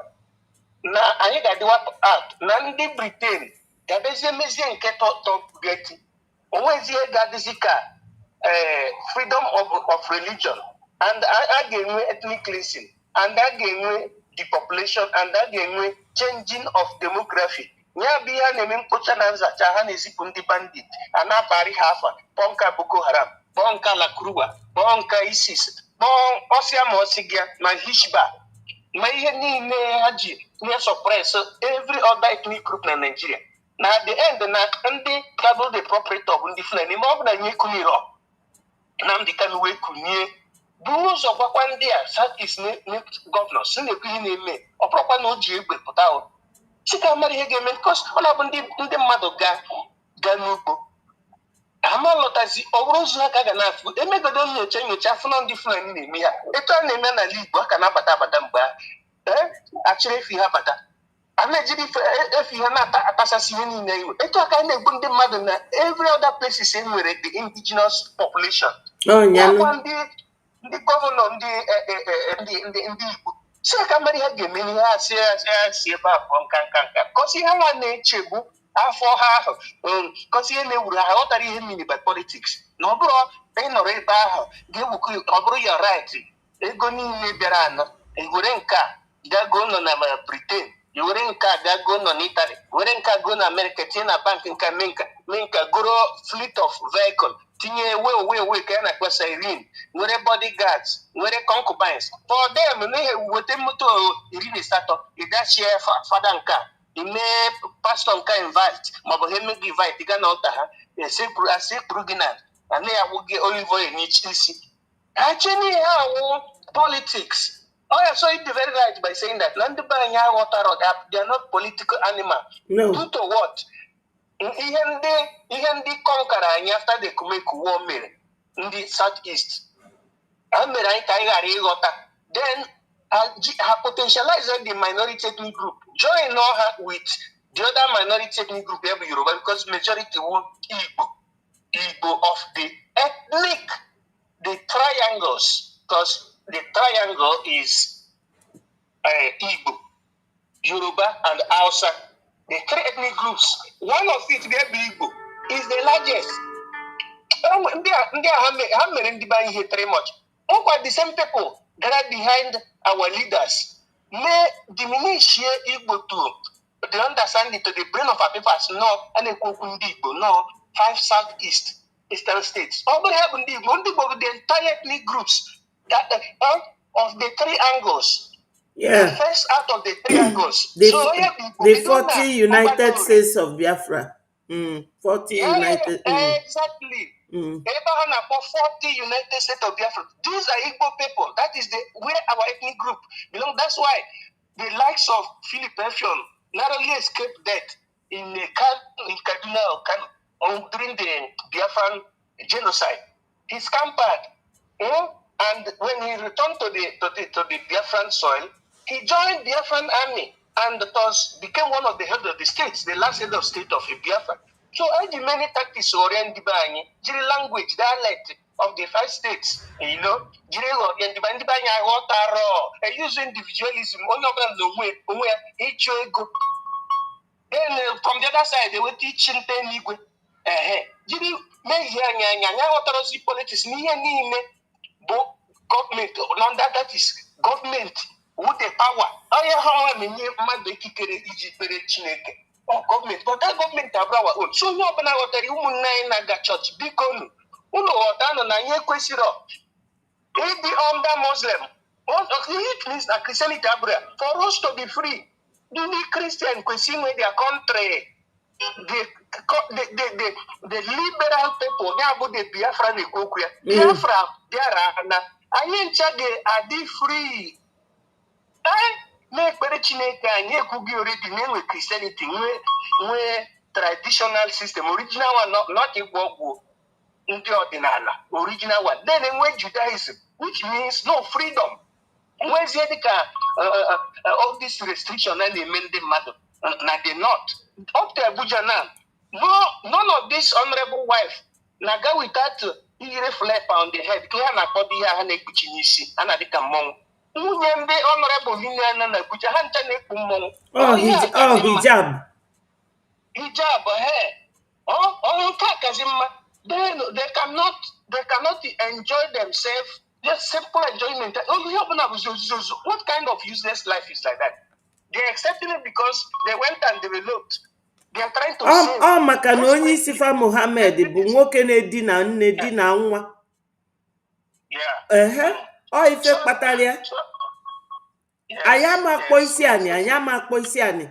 Ya ka fa ji eyuzu ndị be anyị wee na-achọ igbu the rest of us. So to carry to Libyan prisi because I'm a also now. Because in the Biafra, Unangazina enemies of Mazinamdi Canonte, enemies of Biafra Republic government in exile. Uno Gano Nafundine and then I security happened against our yes, ndị DOS Orabu Fulani, Musa and Hopeless Ozodema. Fancha na-eme ife niile. Exactly. So onye ọbụla tie mkpucha onwere ife na-eme, and we pray for our able leaders and our able leaders in the military. Thank you so much. Onye nọ ga-akpọdota ya let's na ntị ha kwụsị ike. Poison enyere ha ma mbuga. That poison ọ ga-aghọ manure nke ya na nutrient. So ya dịrị onye ọbụla na mma. Thank you. I hit my mic. Thank you. Ndị be anyị unu anụgo n'ife nwanne anyị nwoke kwuo. Ife ọ bịalụ mee kịta bụ ịkwado ife m na-ekwu.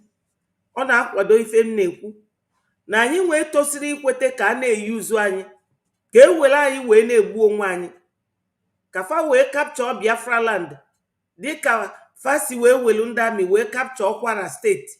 Unu mana Kwara steeti bụ be ndị ofe mmanụ. Ka m kpọọlụ unu vidiyo anụnwa nwanne anyị nwoke a na-akọwa na ndị be anyị nọ na Lagos na Hausa elego ụnọfa. Ndị be anyị nọ na Lagos a na-ego the land, igo the house echi fa bịa kutuo ya.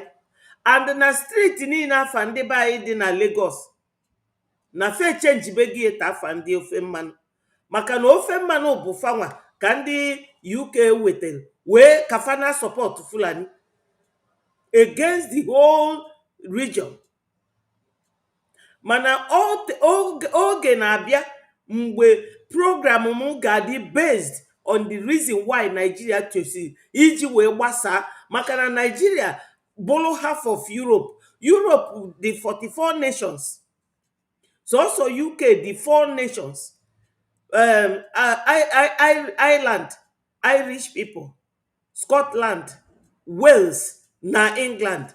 Ọ ya ka fa ji aza United Kingdom ka o wee dịlụ fizi ọchịchị fa wee jide ife raka the whole Nigeria raka half of Europe, fa wee jide anyị niile wee kwakodo anyị isi ka o wee dịlụ fa simple. Ọ ya ka fa ji amanipulate ife niile fa na-eme kịta. Thank you so much. Chukwudị daalụ. Ikuku nwanne m ndewo. Ọ ga-adịlụ unu niile na mma for joining me. Onye ọbụla na-eklik kwe na like na share. Subscribe if you have not subscribed. Ebe a bụ our media platform Biafra Republic Government in Exile. Ebe anyị na-eweta vidio unu a na-afụ onye anwa ọ na-agwa unu ife ọ na-ekwu, and unu a na-aghọta na ife anwa bụ ife anyị ga-eji wee tụrụ aka wee na-aga n'iru, maka na ndị be anya amarọ maka politics, and fa na-epinu on that weakness wee na-egbu anyị. Fulani bụ politics bụ aka ọlụfa. Fe nwere ọlụ, fe nwere ụlọ, fe nwere steeti, o nwere ebe. Fulani bụ very marauding kind of people. Fada aga n'iru. Daalụ so Stella, daalụ o. I love you so much. Thank you my people. Daalụ nụ. Daalụ. Adị m nọ mma. Chukwudị. Thank you so much. All the saboteurs of Biafra must kick out of, yes, they must be kicked out of the road, because if efa na-ewetela anyị bụ ọgbaghara. Yes, our brother ikwutelie ọgbaghara ka fa na-ewetela anyị. Daalụ Stella, God bless you. Ndewo NK, thank you for joining. Ndị be anyị ndị Fulani ji ụmụ Biafra, ndị dịka DOS, ndị lele onye ndu Maazị Nnamdi Kanu, ndị dịka Ada Ndị Ụchụ na Ngozi Ọra bụ Fulani, na Hopeless Ụzọdịmma na Musa, Christopher Musa, ọ ndị a fa chọrọ iyuzu ụmụaka be anyị ndị ọka igwe kịta arọ ndị izu ọgụ wee mebie ife anyị na-eme. Jentụlụ afa na-achọ igbu kịta, ọ bụrụ onye ndu kpọtalụ fa na ESN wee mee fa kọmanda. Fa egbugidego ndị kọmanda. This few ụfọdụ ụnụ ka fa chọkwara igbu again. Na ife nwanne anyị nwoke a na-akọwa, ọ sị na ndị Hausa aghọtaghị ife na-eme, fa na-ele ụnụ fa.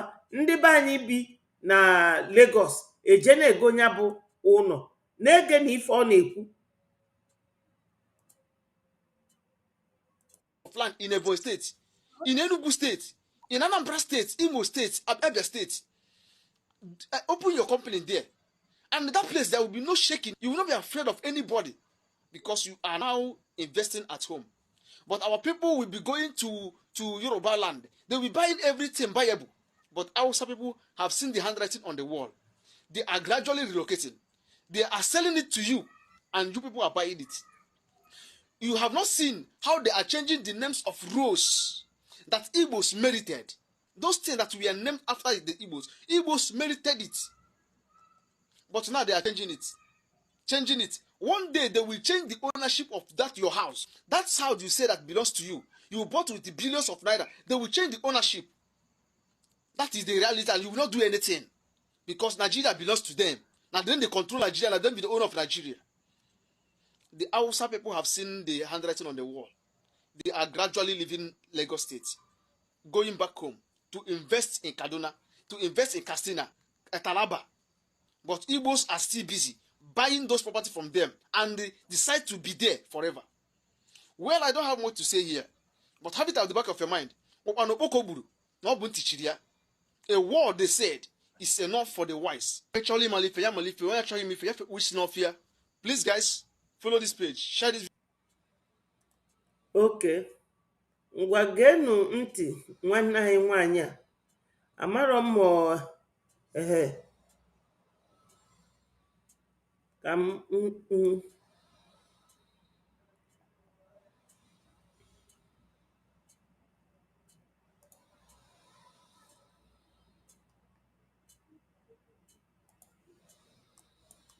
Finally, the Lagos state government has reportedly renamed the popular Ozumbambadiwe Road on Victoria Island to a Yoruba name, and many Yoruba ethnic jingoists are gamboling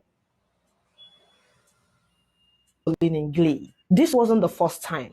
A fortnight ago, Charlie Boy bus stop was suddenly renamed Olamide's bus stop. Several other streets, roads, landmarks in Bariga, Ifelodun local government areas bearing Igbo names were quietly erased and replaced with Yoruba ones. To many observers, these actions are not just routine branding, they are signs of hostility. They are part of a bigger plan, a subtle yet deliberate move to push Igbos out of relevance in Lagos. But what would the Igbos do?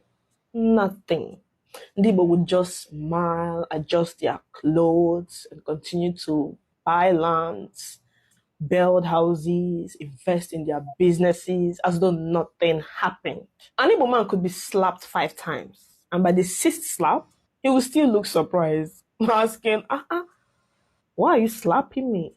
That's how blindly tolerant Igbo have become in Nigeria.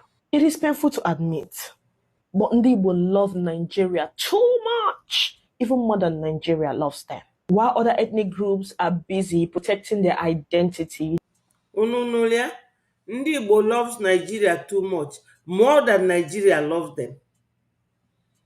Hello, Laz, thank you so much. Thank you for joining us. Ife m na-egosi unu taa bụ ife ga-ewe ndị Igbo iwe. Ka fa kwụsị mgba afa na-agba onwe fa. Ka fa kwụsị ife afa na-eme ka ewelu fa na-eyuzu fa wee na-achọ idipụ Koran na be anyị. Onye Igbo pụta hopeless ụzọ dị mma ga-abịa kwụọ gị ụgwọ ije na-egbu ndị be unu igbusie isi na gentle. Na ebe nsogbu anyị dị.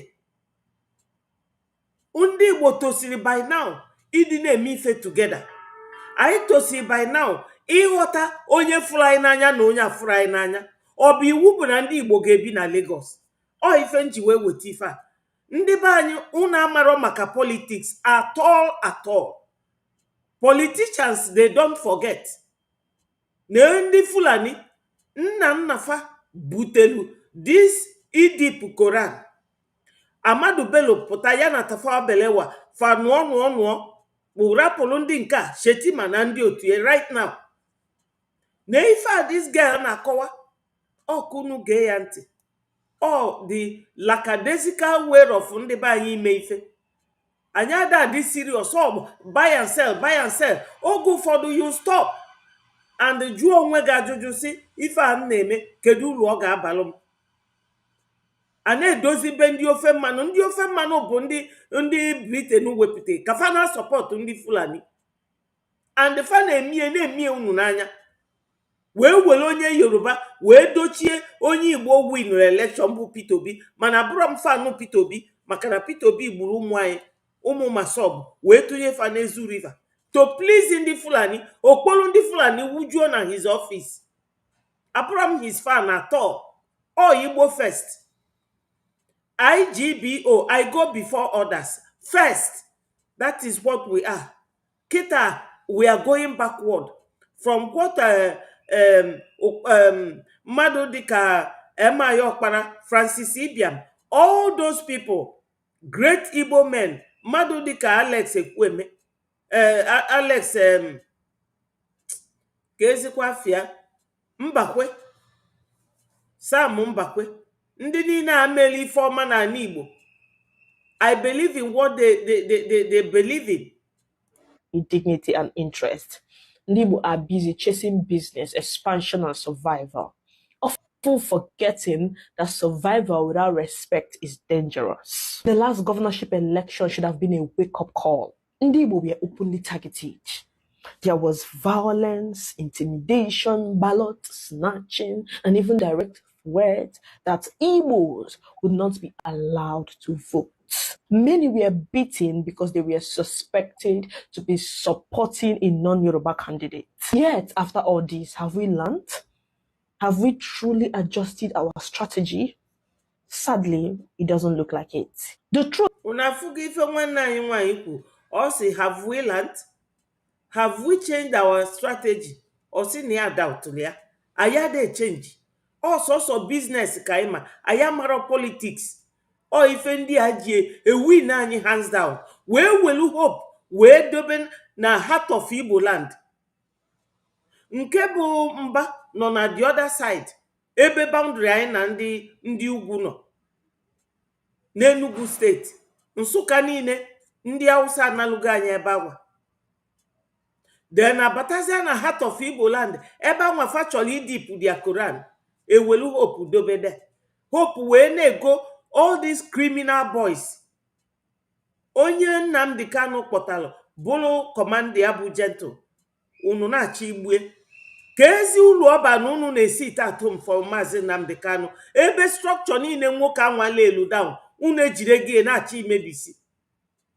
All these families ụmụfa na-emealụ n'ọkaigwe ọ na fe nwere ike ịkpọ ụmụfa dụọ fọdụ si fafa kwụsị ifefa na-eme.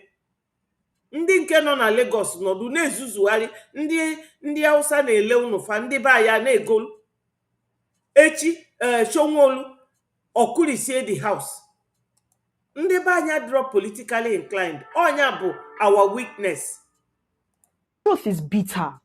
The hate against Ndi Igbo in Lagos is no longer just whispers in their parlors. It is gathering strength. It is turning into a full-blown hate ethnic campaign with Ndi Igbo's properties, businesses, and investment in Lagos as the main targets. Think of it carefully. Ladipo Market, the heart of auto spart in Nigeria. Computer Village, the ICT hub of West Africa. Alaba International Market, the largest electronics market in Africa. Aspamda Trade Fair Complex. Igbo Merchants Fortress. Do you think all of this will last forever untouched? Plans are already being cooked. One day the shock will come. And when it does, it will be the Igbos who will cry. Yet again saying, Shebi, now one Nigeria will be. Because Ndi Igbo must ask themselves hard questions. How do we question the Yoruba harassment and aggression? How early do we begin to prepare alternative plans? Or are we foolishly waiting for those who never treated us well to suddenly change their minds? History has shown that hate, when left unchecked, grows into fire. If Ndi Igbo continue to love blindly and invest recklessly without building structures of self-preservation, then tomorrow's tears will be plenty. Nigeria's politics has taught us something. It is not about right or wrong. It is about left or right. In other words, survival is not about who is right. It is about who is wise enough to protect their own. He who has ears, let him hear. unu anụghị nwanne anyị nwaanyị a o kwusigokwa okwu niile ọ ga-ekwu o kwusigo okwu niile ọ ga-ekwu ka m wee gwazie unu nke bụ eziokwu ino o nwere ife ga-akwụsị Biafra from coming onwero. So ndị be anyị ana m agwa unu kunienu kunienu ugo ebelugokwanụ na mgbagbu kunikwanụ ọ ife nsikwa ka m gwa unu n'ụtụtụ a ka m kpọziela unu voice our PM.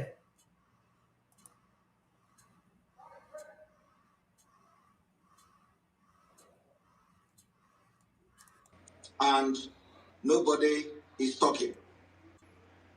If at this point you still see Simon Ekpa as your enemy, you are spiritually blind. Before going into today's broadcast and announcement, I want to share some stories with my fellow Biafrans. If at this point you still see Simon Ekpa as your enemy, you are spiritually blind. If at this point you still go to some native doctor, you still go to some oracle to hurt Simon Ekpa for no reason, you are spiritually blind. If at this point all you do is to plan how to hurt Simon Ekpa or Biafra, or how to sabotage the Biafra freedom, which is coming next year, honestly, I'm sorry for you.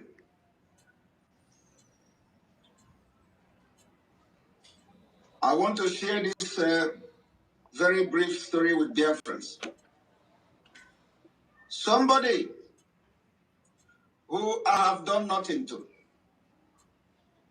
somebody whom I didn't know, I've never spoken with him. Simon Ekpa has been his problem from the day Mazinam Kanu was kidnapped. He doesn't want to hear my name. Each time he opens his mouth, all he's doing is to blackmail and want Simon Ekpa dead at all costs. It happens that this particular man went to some oracle in Oka. He went to Oka to do juju to kill himself. Not me. After doing the juju, he even used a gun to kill himself, not me.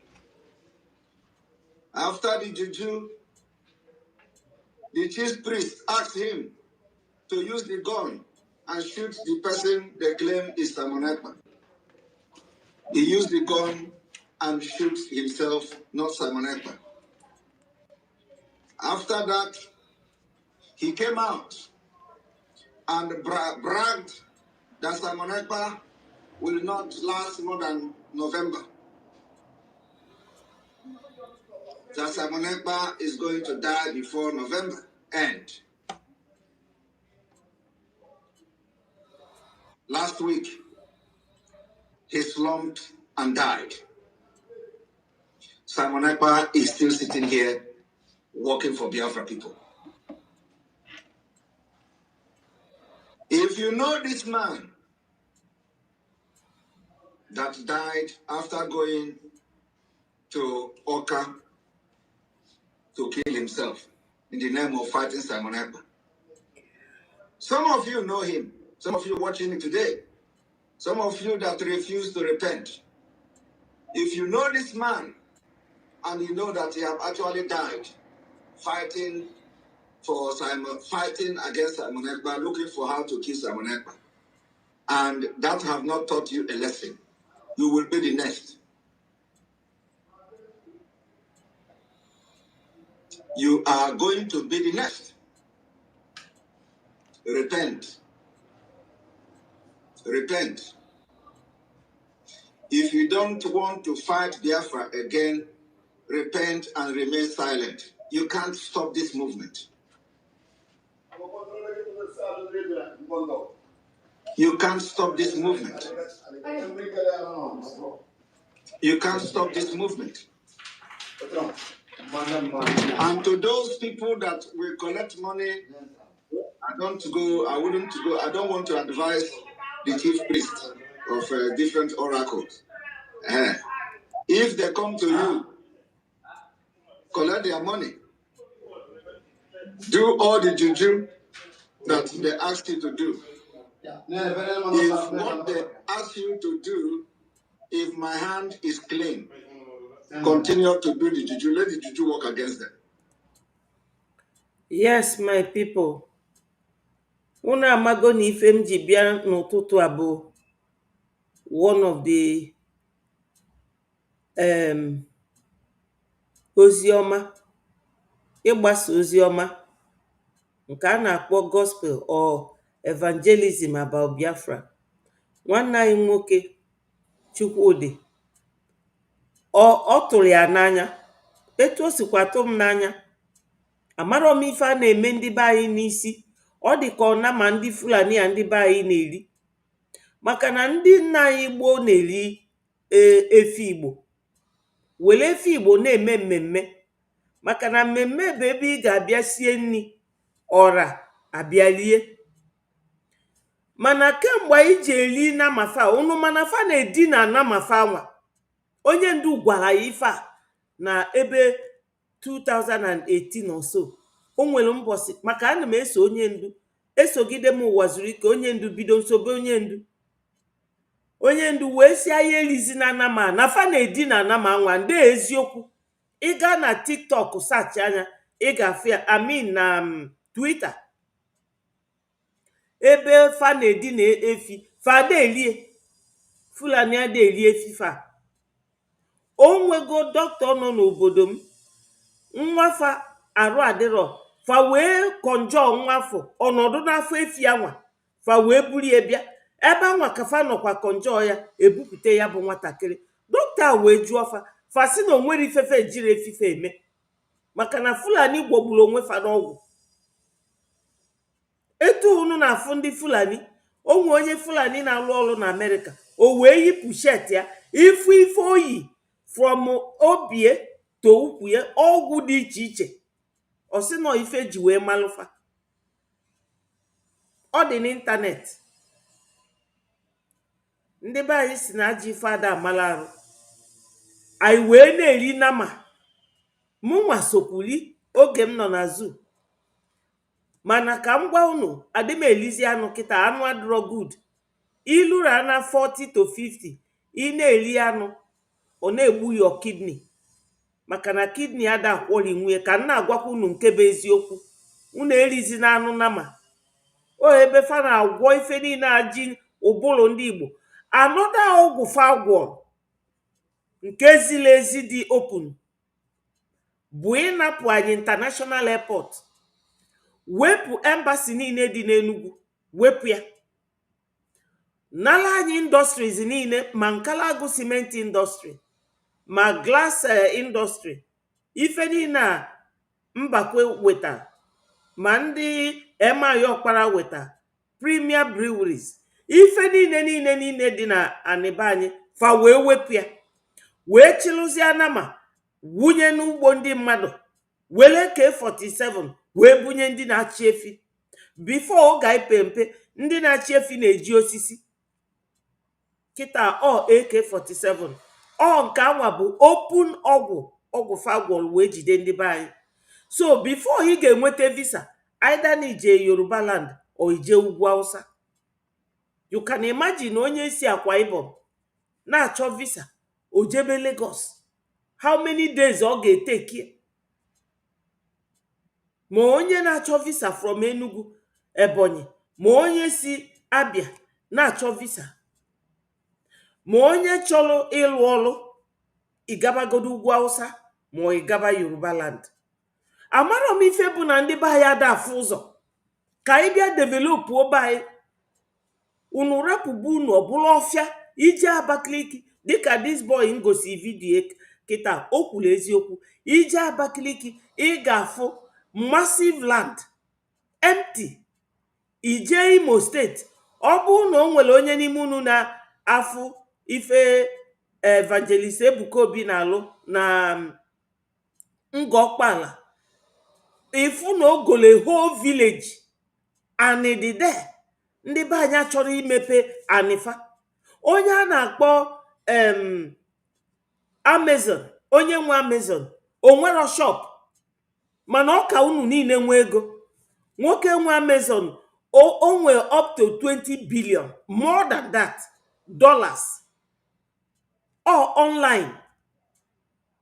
Ndị be anyị jee na Lagos unu lụsịa unu shonwe olu akutu odi unu, o nwere ife unu ga-eme, unu alụbakwa ọzọ.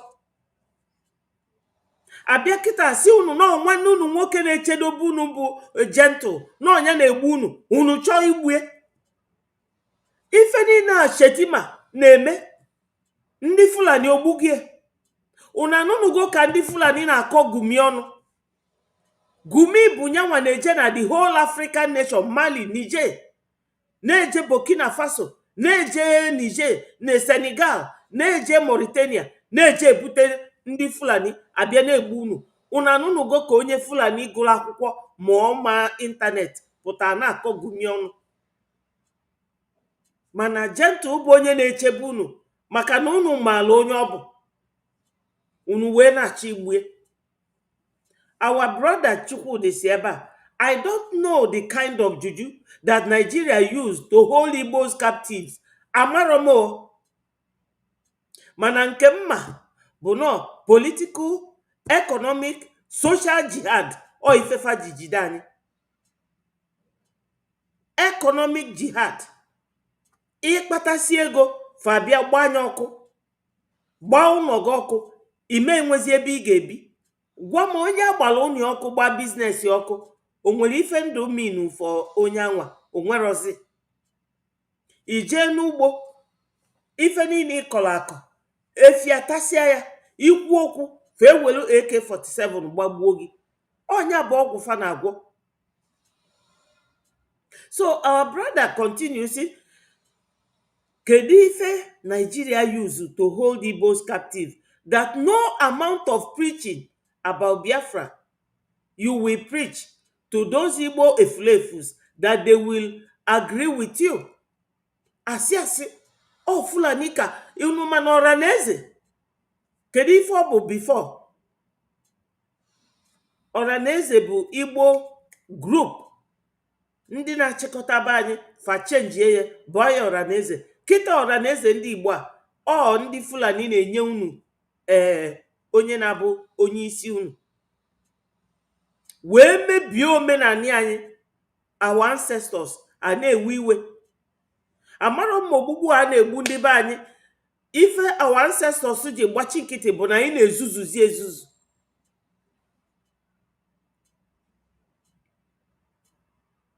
So our brother continue wee say, you see somebody like Zenko, you people see the land he bought in Lagos. Yeah, wee na-alụ ya ụdị tọwa ọ na-alụ de. Ifugie mana n'Igbo nwere ife dị ya cha cha cha. amara mma ngakwe ha illiteracy ka ngakwe ha lack of knowledge. Amara m ife na-enye ndị be anyị nsogbu.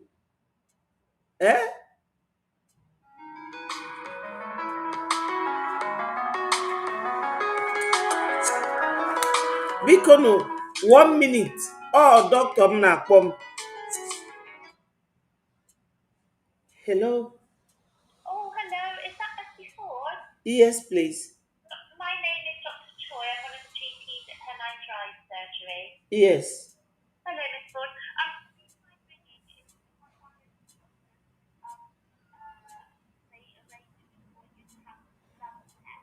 Yes.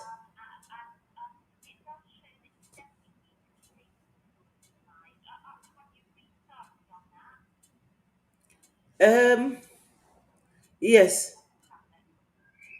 No, I haven't, because she said she will recommend another one.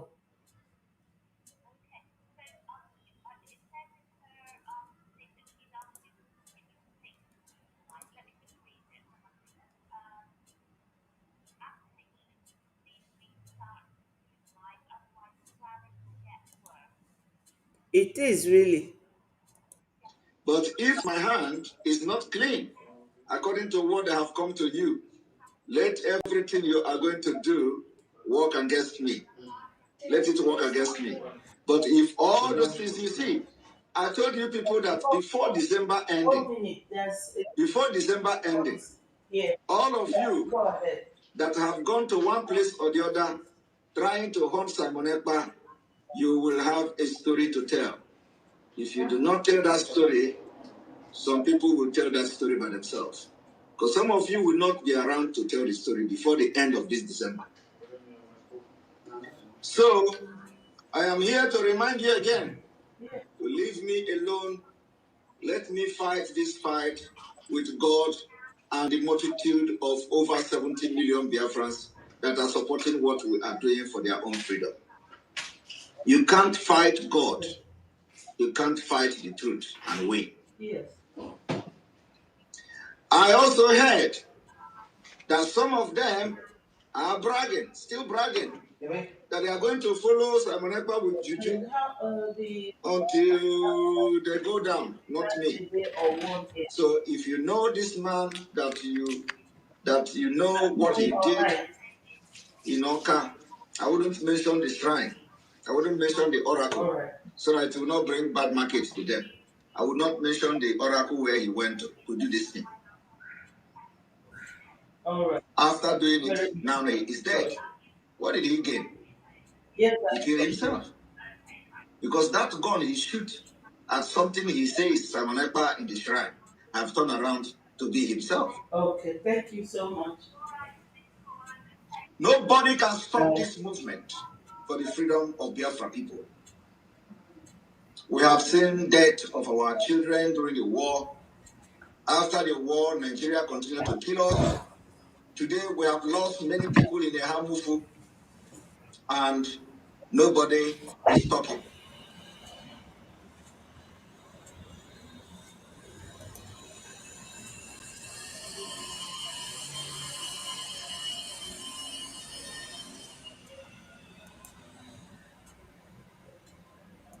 Then and the Fulani na get destroy bush, Fulani na get rape, na fusion actually this freedom at the collateral of school. Obi na abong na ka no boro your own people in this thing because they na him with this vehicle. Because they na him with this vehicle because in your being with the book you're not getting it again. That is why you people are angry. I'm on it by destroying our label. Used to wake up one day and someone is going through that one in trouble. It's you that will wake up one day and you're no more on the internet. You want to sacrifice you want to sacrifice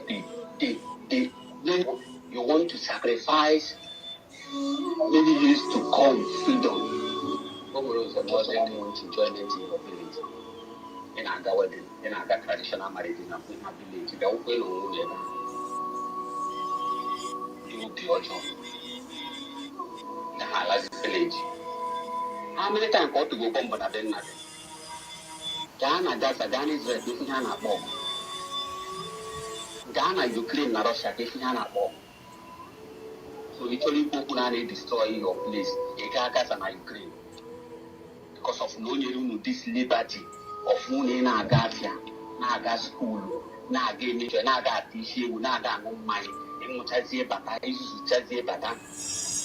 That's not destroy a league. Pay for them. Who they could not sign money, but not to this laws they follow them enjoy. Have to Japan because of Nana the kind of Naga Loga, Nana Gafia. Japan only rule this laws, only I need to see that only could take it. Only could not find one ever. And then when you way after the same second or not to this laws that come to the internet. Come to the internet in a damn mind, they get it and as non destroyer. They put a hanging lights. The broadcast. It is less people. Bomonos, a mosaic lemon as for the quality as a source to get official. For those of you who is saying that Simon Epa is destroying our league, Ben Nago Lepa at the group, Ben Nego let at the group, Ben on Google let at the group. Every as I 100 times have to go bomb Beva. If I know 100 times have to go bomb Beva, every year 100 times have to go bomb for a school or an university in Wagon and school. Yeah, they have a village and enjoy at a town for Nampo. Just for few weeks enjoy. Yes, my people. Unu eweniwe nọọ onye na-enete mara onye doctor. Oh ya kpọrọ m. I apologize for that interruption. Geenụ ntị ifugo ife onye na-ekwu okwu a after voice PM kwuchara okwu. Onye anwa na-agwa unu nke bụ eziokwu. Ọ sị unu ekwekwana ka iwe wee PM. Etu anwa ka ọ dị our APM now. Ka m gwa unu agha Biafra ọ dịla anyị niile. O nwere onye na-anụrị anyị bie. Ife a m na-eme onwere onye na-akwụ m ụgwọ. Why? Because no onwe m ka m na-anụrị ya family m. Onye ọbụla nwere ọrụ ọ ga na-alụ. Unu mana ọ bụ na dịka ndị Jews. Oge PM si unu go and follow my page. Ọ bụrụ fa ife a ga-elugo 1 million. Maka na anyị dị 56 million. Ma ndị nọ n'ụlọ ma ndị nọ n'ama. Mana ndị be anyị adịghị emie. Osi unu na-egezi na ndị DOS na ndị dịka Hope Uzodimma. O nwere onye ga-ekwe ka nwa ya gbalụ Hope Uzodimma ozi. Mana ndị be anyị ada anụ ya. Anyị amarọ maka politics. Anyị abụrụ natural politicians. Ife anyị bụ ndị na-azụ afịa. Mana ọ na-abụkwa onye zụkọta afịa ọka ma ọ down. Jụọ onwe ya ajụjụ. Si kedu afịa ya na-azụ? Ọ bụrụ na ife a kwụsị today, kedu ife ọzọ ya ga-eme? Unu nọ na Yorubaland na Lagos. A na-akụtu ụlọ unu. Akụtugo part of Ladipo. Kutuo part of Ikeja ebe a na-eme ụmụbaanyị na-ele phone. A na-akpọ gịnị village? Internet village ka Amazim village ife a na-akpọ. Kutuo ụlọ ndị be anyị niile. Still ndị be anyị ka na-ego anị ebe anwa. Ana m akọwala unu na onye nwe Amazing bụ multi-billionaire, ọ bụrụkwa millionaire, billion. Onye ji 20 billion wee gbaa akwụkwọ. Ifo spendi, ego spendi, ka ịmalụzi ego n'onwe 100 and something. Kedu ife m na-ekwu? Mana onwero shop. Onwero ebe ị ga-aga na the whole world. Ifu shop a na-akpọ Amazing. But all the man bụ the richest. Unu ma how to use internet. Jee lụba na ụnọ na Biafraland. Unu alụzi na ụnọ na Yorubaland. Maka na ọfanwa ka ndị Britain mere. Ka fa na support Fulani. O nwekwere ife na-eme unu n'isi. Jee n'ụlụba ụnọ na be anyị. Our brother here, Aderelele Osi, it is so sad that Abatua country breed hatred and enmity between his clan, Yoruba, and the Biafrans. Because enwe 3 ethnic groups na that country a na-akpọ Wazobia. Wa bụ for Yoruba, Zo bụ for ndị Hausa, Bia bụ for Igbo, and Igbo bụ the 40 United States of Biafra. Ife niile ma urobo ma isoko ma itigidi ma ugep ma ikom ma kalaba anyị niile bụ Igbo. Etufasi grupu anyị niile bụ Igbo. Ọ bụrụ anyị nwa bụ ndị na-asụ Igbo abụrụ the only Igbos. Ka m na-agwa unu ihe maka na afọ m na ndị be anyị ada anụ ife. Ndị be anyị ada anụ ife. This our brother wee sị na Nigeria bụ abattoir country. Abattoir bụ slaughterhouse, ebe a na-egbu mmadụ. Ọ ife abattoir mean na dictionary. Ndị na-egbu mmadụ a na-egbu unu na-esofa, unu atụzi na egwu. Ụmụ nwaanyị abara ya otu kwelufe ike wee nụsofa ọgụ na 1926. Eweluo na this generation anyị tosili ịdị nya ịkpọzi nkụ nke ka nkụ anyị na-adịzi weak. Kedu nnọọ ife na-eme ndị be anyị? Our brother dey here say it is a divide and conquer tactics taught by slave masters.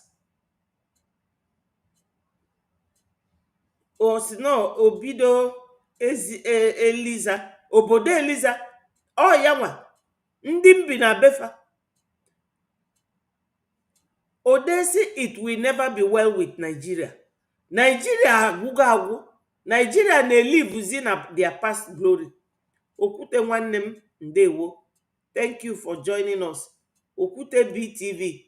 Ndị be anyị na subscribe kwano, na like nụ, na share nụ Okwute BTV. Oge ụfọdụ ana m ejikwa his program na-eme program. Ọ ife anyị tosiri ime, ọ ka ụmụ Jews si eme. Unu nwa mana nwaanyị onye Jew a na-akpọ Rebecca mụrụ ụmụ na-abụ, ofu dị oji, ofu dị ọcha. Anyị nwa bụ Jews ndị ojii. Ụmụ Jew na-enyela onwefa aka na sọpọtụ onwefa. O nwere ife dị ka ofu anya n'ụwa maka na ị nwere ike ịdị ịbụa. Ofu onye ka ị ga-abụ and ịma abụ onye ọzọ. Ife Chukwu ji kee anyị ọtụtụ ka anyị na-asọpọtụ onwe anyị. That was why anyị nọdụ ebe a ndị Fulani si Futa Jalon bịa na-aghanye anyị aja n'anya. Anyị tosili inwe uche, gosikwanụ na anyị nwere uche. We have to support ourselves. Ọ bụrụ ịdị na-agba onye nke agbalụsi Jericho, onye nke agbalụsi Jerusalem, onye nke a gaa Cote d'Ivoire, onye nke a na-achite Burkina Faso, anyị na-agbagharị ka ọkụkụ na-acha ebe ọ ga-eyi akwa. Anyị amadị united. Let us continue to listen.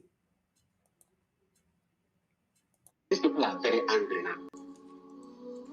These people, these Biafran forces are very angry now. See, let me tell you, so many groups has spring up. So many groups has spring up in this Biafran struggle. They are everywhere. That you never reach your checking point never means say it will not reach your checking point. These Biafran forces, they are very angry right now. Simon may put a guru Yike. Simon may be Yike. You better find your way now. Find your way. These guys are very angry. These guys are, and let me tell you, don't think you're going to do Odesi for these people. Are they here locally Biafran Invasion Army and Biafran forces or DAC? Are they here locally this for DAC? See, let me tell you, the only thing that might actually save you a little, if you want to do the one that you will disappear. When you see them, you disappear. Some of them you will disappear, they will still catch you. But at least that one might even. But if you want to stand them gallantly to fight them, you can make day in Akanando. It's better when they just come. Just kneel down and beg them. If they have the mind to forgive you, just like the Air Force man that they captured alive, at least I believe they will leave that man, because I think I can hear you go back to the Air Force then. My name is Bomad. Unlike him, and dog in very belly. But I go. The only thing you can do when these people visit your own checkpoint, the only thing you can do, I am just giving you this thing as it is. The only thing you can do is to just lie down or kneel down, tie your hands up, beg them. If they have a good mind to save you, to leave you alive, or to capture you and leave you, that is your own Christmas. ọkwa nna ha chọọ bụrụ ndị ga-emere gị ebere fine, but ekwekwana ka ndị a jide gị ala, ekwekwana ka ịta ndị afọ na ị nwere ọdị esi you want to stand them ndị a megide nwụrọ gị wee pụ apụ. Even the land of the dead will not even accept your spirit. I don't want to allow Nigeria to have Igbo presidency of 2023 in the name of Obi.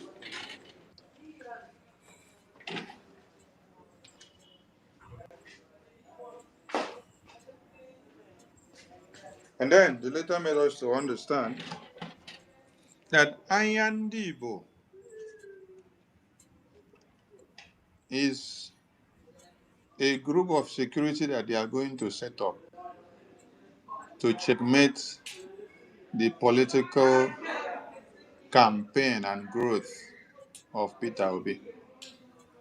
I'm just reflecting on something for some of you to see how wicked some of you are. Yes. How wicked some of you are to your babies, to your women, and to your children that are being butchered on a daily basis by Fulani terrorists. And then they pump money into Ayandibo security group, which they use as the underground to play roles for 2023 elections. I'm talking of Walibo Congress, so I'm not talking of any other group. Then they aligned with this group that they set up with Ohanes and Dipo. And they aligned with the governors of the East. Just to do what? To destroy Biafra. So that Igbo presidency of 2023 can come. So that Mazi Nnamdi Kanu can rot in jail. They use Soludo to play the game. They use Peter Obi to play the game. And all of them have not asked a question. Peter Obi, you were professed to be the flag bearer, that when you win elections, you will go and bring Mazi Nnamdi Kanu out. Why can't you just for once go and visit Mazi Nnamdi Kanu in detention? The morons, the idiots, did not ask such question. But they were yet not still shocked when Peter Obi and Dati Ahmed were granted interview. And then questions were posed to Obi. What will you do to the Islamic jihadist terrorists who have massacred unalive babies, women, and children on a daily basis in Nigeria, who have come for Islamic jihad? He said with his word, we will have a talk with them, we'll discuss with them, and we'll see a possible way of reintegration into the society. Then when he was asked about, how about the Biafran people, the Biafran agitators, what will you do? Oh, that was when he told you that Biafra died many years ago and should not be allowed to resurrect again. And then for those that have lost their family, we may compensate them. We may compensate them. And the morons did not still connect the dots because they hated Mazi Nnamdi Kanu. They hated Biafra people. They love to see Biafran babies, women, and children butchered on a daily basis. Because a right-thinking man, after you sat back to review and see that, what's the name? Atiku Abubakar was always having meetings with the Fulani communities. And he told you that the North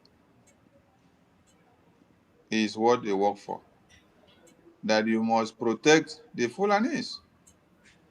How many of you remember when Governor Autumn got angry with Atiku Abubakar? Because Atiku Abubakar, during political campaign, said his support is for the Fulanis, that if you touch the Fulanis, that you have touched him. Huh? That Fulanis are of his tribe. Then Governor Tom said, the Fulanis are the people coming to massacre my babies, women, and children in my state. And you're telling me if I touch the Fulanis, why don't you just go ahead and condemn what your people are doing? But during the political campaign time, you see that the Fulanis, every Northerner supported everything that the Fulanis did.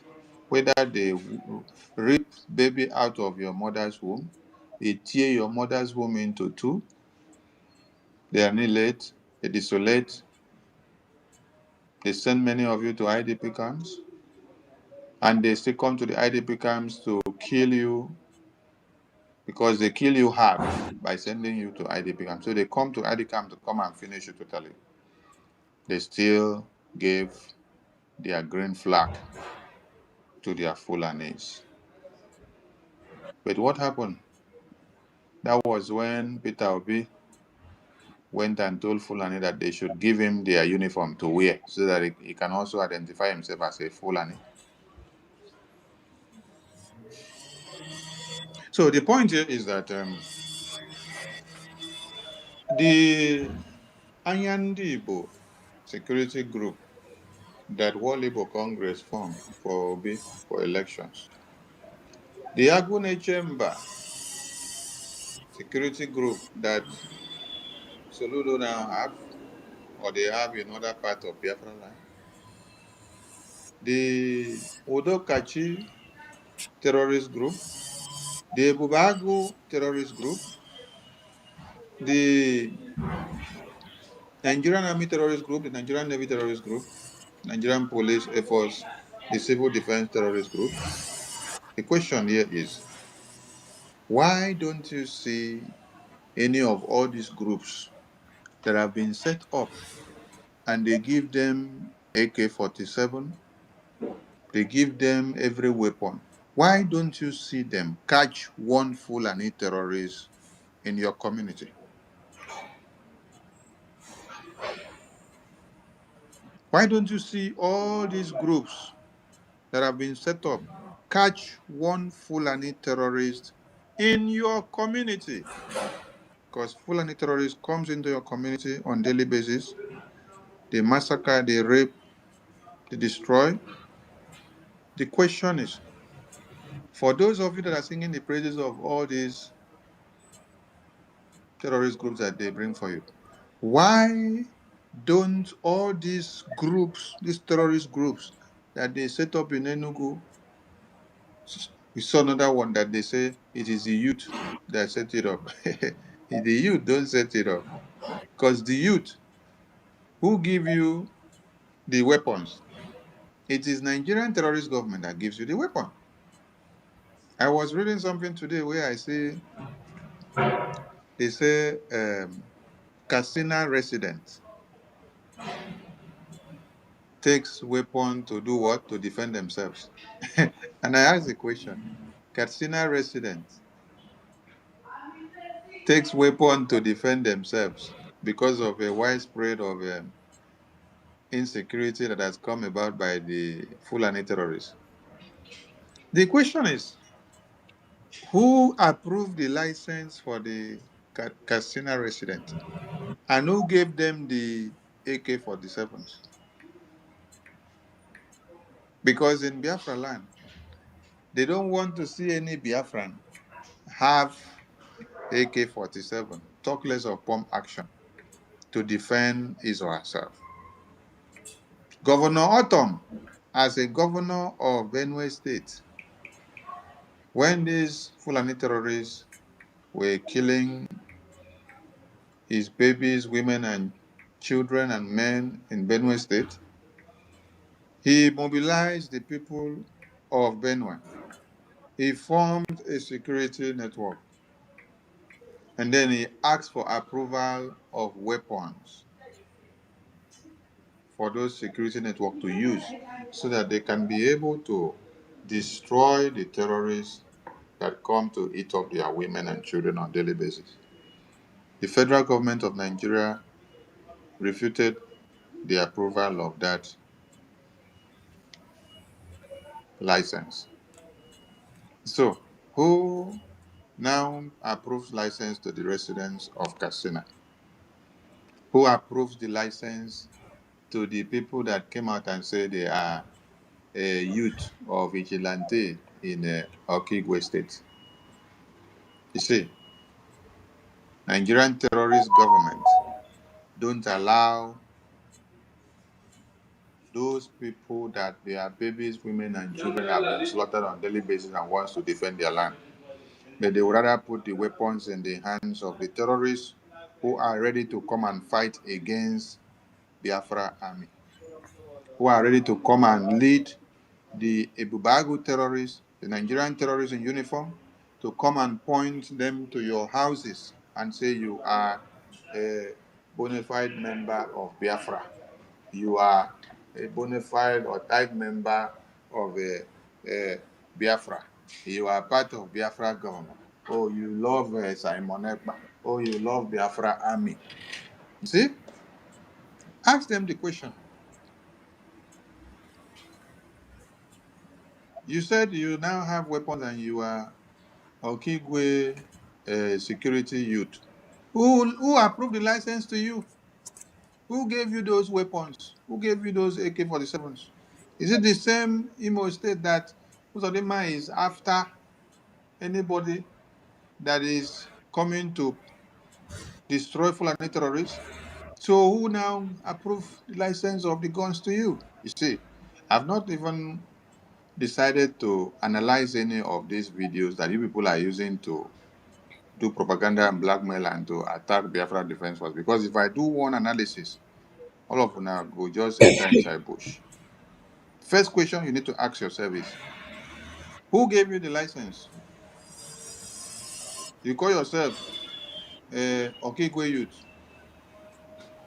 Your Okigwe Youth vigilante that you form, it is to come and fight Biafra army.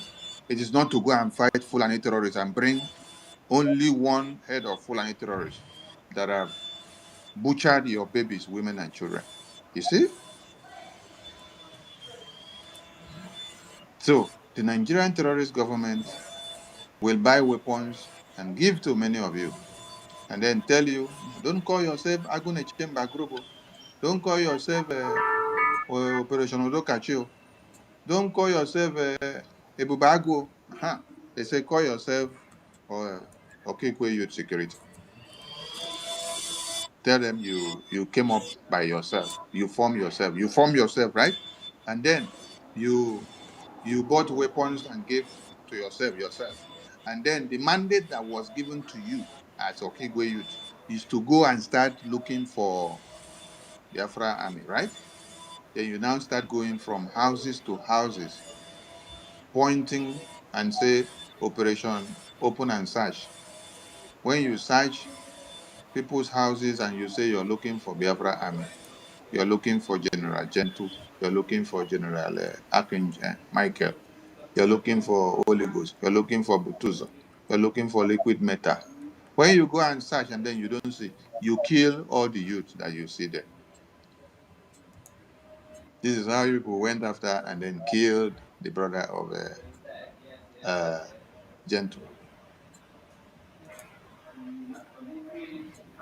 The question is, why is it that all the terrorist groups that have been created by the Southeast governors, why is it that none of them is created and given the mandate and responsibility of going to get Fulani terrorists that killed our babies, women, and children? Why is it that that is not their mandate? Why is it that your mandate is to come and look for Biafra army? Hey, oh my God. Chai, chai, chai, chai, chai, chai. Gumi said, recruit their brothers and sisters, give them weapons, and send them into the community to kill and hunt and look for Biafra sympathizers if you want to end Biafra. And that is exactly what people are doing.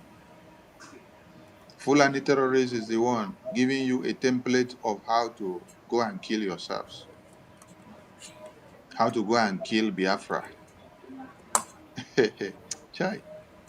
But Fulani terrorist is protected by the same Fulani elders. The same Fulani elders that are advising you of ways and manners of killing Biafra people is the same Fulani terrorist that is sitting on top defending any strategy that Nigerian government are trying to bring up against their Fulani terrorists.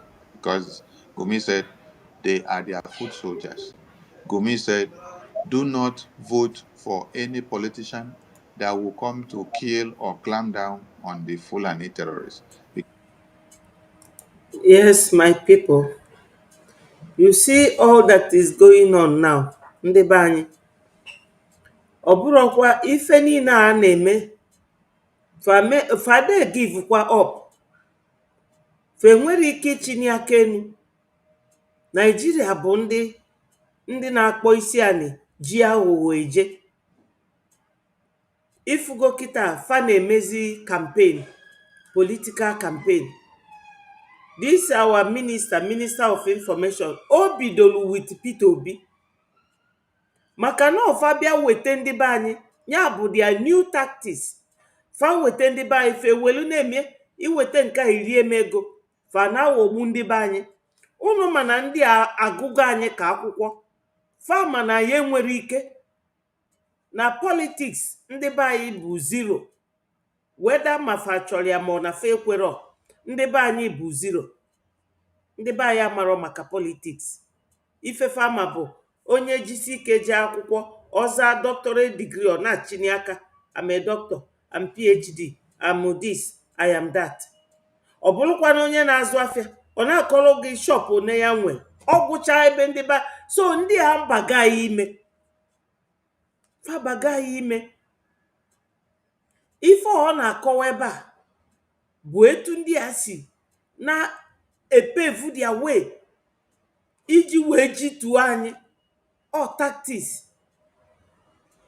Ife niile a na-akọ bụ gịnị ka a ga-eme. Fama emeri anyị o, we will not give up.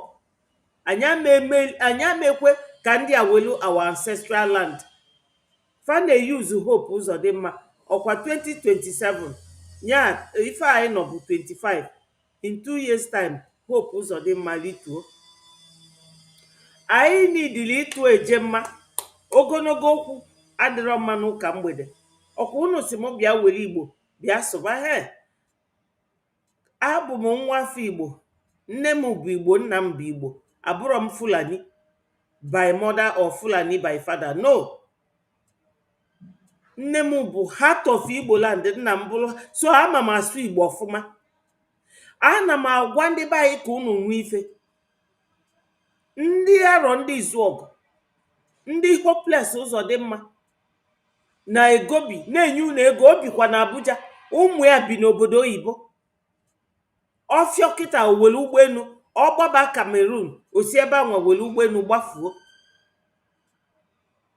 Ndị be anyị etosigo ịma ife kịta. Anyị jikọta onwe anyị ọnụ na-atụ ego anụnwa together. Etu anyị si atụ ya oge PM anyị nọ ebe a. Unu amalụ na ife niile a na-eme ma nwa bekee na sọpọtụ ndị Fulani ma Fulani na onwefa ma ndị niile gọvanọ fa na-eyuzu anya chiafa chịpụfa aka azụ nke ndị oyibo na-akpọ to outsmart somebody. Ọ awa ejemma and eje. Ọ ife anyị tosili ịtụ. Unu ma kịta na fa na-attack ife niile anyị nwe. Our payment system fa na-attack. Anyị jee na space fa ga-attack. Gịnị ka fa na-achọ ime? Ka fa fụ na Biafra nwụrụ ka Fulani wee mee ife bụ uche fa. Mana ọ asị o nwere ife ga-eme our commander gentle. ụmụ Igbo ndị arọ ndị Izuọgụ, ama m na ndị arọ ndị Izuọgụ nọ n'obodo oyibo ụfọdụ na-agụ ife a ga na-agwa ndị befe okwu, na-akpọnụ ndị be unu dụọ ọdụ, nekwa ntị unu dịkwa ya. Ndị abata kịta anyị akpọba isi anyị ọ ife fachọ nwa bekee a na-amị mmanụ na-amị gas, anyị abụla erọn gbara aka. Ndị be anyị ugboro one ka ife ga-eme unu? Ndị Igbo tụrụ inu si ugboro one ka agadi nwaanyị ga-ada ada a na-agụ ife obu n'ụkpa ọnụ. Ọkwa ndị a ka unu na-akpa aboki na-akpọfa ndị amara ife. Lotekwanụ na unu kpọrụfe ewu fasi na fa bụ ewu, mana anyị nwa bụ afịfịa fa na-ata. Unu afụghị anyị ga-ekwenyelufa? Anyị ga-arapụfa kafa melie anyị, kafa nala anyị ọkwafa gbuo gentle kịta, mana Chukwu ama ekwe kafa gbuo ya. Unu afụ na fa anala anyị be anyị, maka na all these governors bụ sellout. Na gọvanọ Ọji Ụzọ Kanụ oge ọ na ya o were ụlọ ọkpanta wee nye ndị Fulani ka o wee na-achị, ọchịsikwa wee baa seneti na-eri ego na-ebu ego, ọ kachọkwala ego. Onye ọya yabara o jee obodo oyibo, ada lụrụ ndị be anyị hospital, ada lụrụ fa ụzọ, ada enye anyị free education. Ọ bụrụ sọsọ trading anyị na-azụ afịa wee na-egro Naijiria. Ndị a fụrụ unu n'anya, ndị be anyị ozugokwana unu. Anyị gbagide ọsọ a ebee ka anyị ga-agbaba? Ịnwue nie gị n'obodo oyibo, Chukwu ama ekwe ịnọdụ na with ancestors ndị amara onye Igbo, ozu ga na-agagharị karịa ma ị ga-anaba anyị onye nwue nie ya ebe nilu ancestors ya. I nọdụ all over the world na-agbagharị ka ọkụkọ na-achọ ebe ọ ga-eyi akwa. Unu fụrụ Sọni Anụnwa ebe a ọkwụ with PM ka ọkwụ kemgbe. Nke a na-akpọ vam. Echekwa m na ọma ife, o wee solu ndị enwere ife faji si CRC ọ bụ Breji creative osolufa gbafelu gbala aka, mana ewelu m ya n'ọlụ Chukwu. Onye ndu si na fa ga-eseparate the chaff from the weed. A ga-eseparate the chaff from the weed. Achọrọ m ka unu gee ntị. Ndị niile a na-egbu Biafra, Hopeless Uzodimma, CDS Musa na DOS, ndị lele onye ndu na Ngozi nke so wee lee PM, ka unu fụ plan fa. O nwere interview Shenwu na-eme CDS Musa, achọrọ m ịkpọ ya ka unu gee.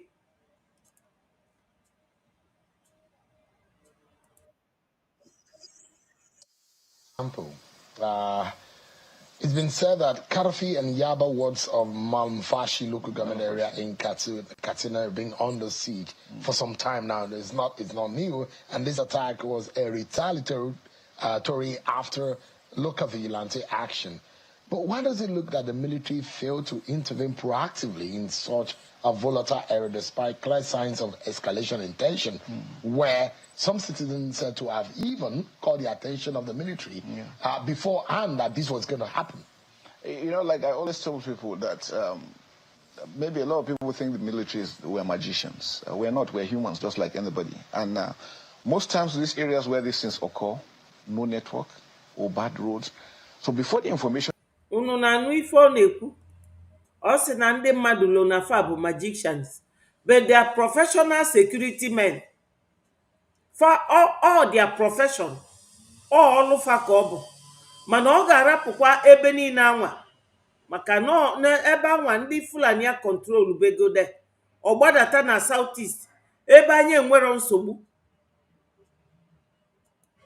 Musa ga-arapụ those places, ọ gbadata na Southeast bịa na-eme ka, maka na etu esi kwụọ Buratai $3 million, etu esi kwụọ Musa ego, akwụgo Musa ego ka ọ bịa gbuo, maka na ndị amị ka ndị Fulani yuzu wee kọnka Kwara steeti na in the 60s.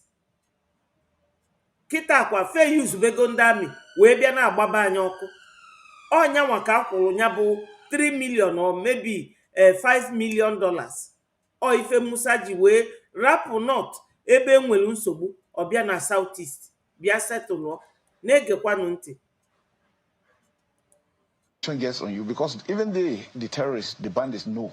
They come in quickly, strike 5 minutes, and they have disappeared because they have easy mobility to move out as quickly. I give you an example in the northeast. A distance of 10 kilometers, because of the IEDs that are being used, you have to get somebody with a hand prodder to walk ahead, scanning 10 kilometers to where you are going. If you speed up and you enter and you climb the IEDs, everybody in that vehicle is dead. Everybody. So sometimes you're also thinking because you have to stay alive to do your work. So these things are, some terrains you go there, they are absolutely impassable. On foot, yes, but that you are moving to to respond as quickly as possible is a bit more difficult than people think. So the reactions are there, the timings are there. Most times before, like I said, before you get the information, it's actually quite late. But I can tell you the troops are doing well. And like I said, once they know that troops are here, somebody will tell them, so they go to a different place and with a distant area and strike. All they want is one, to show that there's insecurity.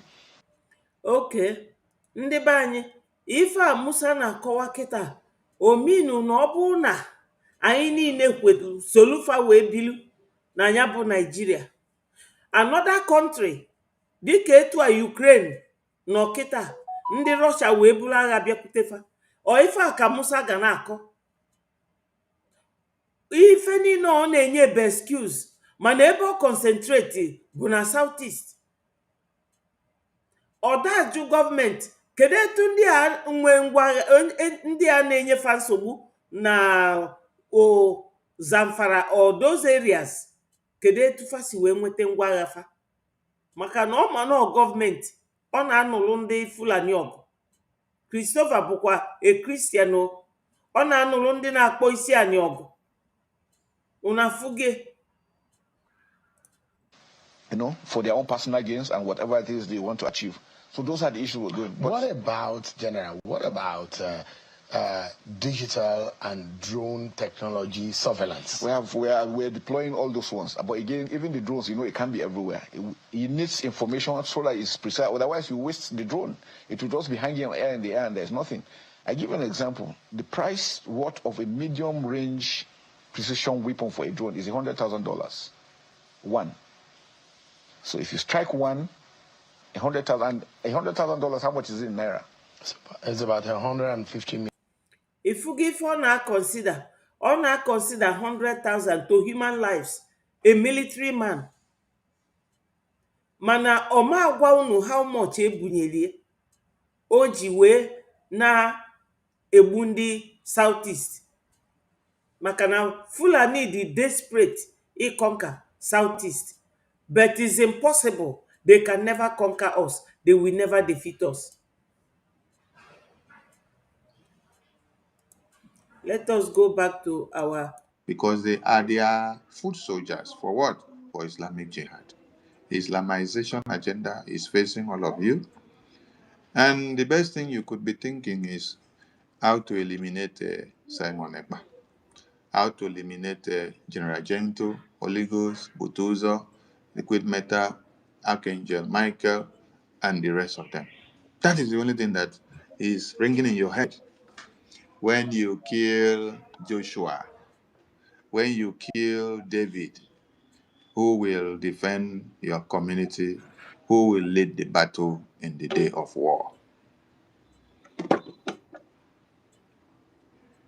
And yet, you expect that as Nigerian terrorist government have recruited all of you in your different communities and given you different names. Operation Odokachi, Akune Chemba, and now hear another one, Okigwe Youth Security.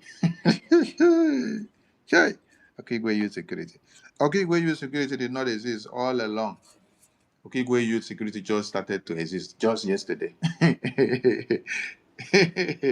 Oh my God. Why? Why did Okigwe Youth come to exist? Because Some of you have gone to meet Nigerian terrorists and tell them, hey, we can fetch, we can kill, we know where to get the Biafra army. We know their families. We know them before they became Biafra army personnel. So we know how to get them. Aha. That is what you have gone to promise the terrorist government of Nigeria, and then they give you the mandate. You're not asking yourself a question. Which of the Fulani terrorist groups have Nigerian clamped down on? 3 days ago, Musa came and disgraced himself and said they have killed one of the notorious terrorist jihadist leader. It was not up to 3 hours. The Boko Haram terrorist leader came out and said, we are debunking the claim of Nigerian terrorism. I dare you, nothing happened to me. Don't use me to sing praises. Ifuge. Some of you are ready to collect money to come and destroy Biafra army. You're going from houses to houses in Okigwe. You even went as far as this community called Aku community. This Aku community, you guys collect money from Nigerian terrorist government. You see, all the sabotages that have happened before, where you sabotage Biafra Defense Forces, and then they now abandon your community and your surroundings and areas. Then later on, when it becomes volatile, when Fulani terrorists has taken control, you people now start crying and say, oh, please, I think this happened in Osomogo before. People will now come and start begging again. Come and start begging. I want to ask you a question. If in the course of your sabotage to the Biafra Defense Forces, you ended up killing many of the David and many of the Joshua that are supposed to fight to defend Biafra for you, after you succeed in handing them over to Nigerian terrorist government to kill and betray them, just like you did to Ikonso, later, when will you now come, or how will you come, or who will you come to come and start begging and say, oh, forgive us? Forgive you for what? When you have made the Nigerian terrorists to now destroy all the Biafra defense forces that you, because of money and hatred and envy and jealousy that is running in your veins, you decide to kill all of them. After you eat the money, you will be the first person that the Nigerian terrorist government would eliminate. It is even your remnant that will come back to their senses to now come to start looking for a plea, an apology to the Biafra Defense Forces. I'm asking you, after you have betrayed them and then you allow Nigerian terrorist government to kill them, who will you come to tender the apology to? And who will you come and call to come to your aid when the Fulani terrorist comes back? Has any Fulani terrorist been caught and presented to you by Nigerian terrorist army or police or Air Force or Navy? Has any Fulani terrorist been caught that have invaded your communities, burned women, cut them to pieces? Has any Fulani terrorist been caught by Nigerian army? Have they been caught by Operation Udokachi terrorist group? Have they been caught by this Okigwe youth vigilante that you just said the name yesterday?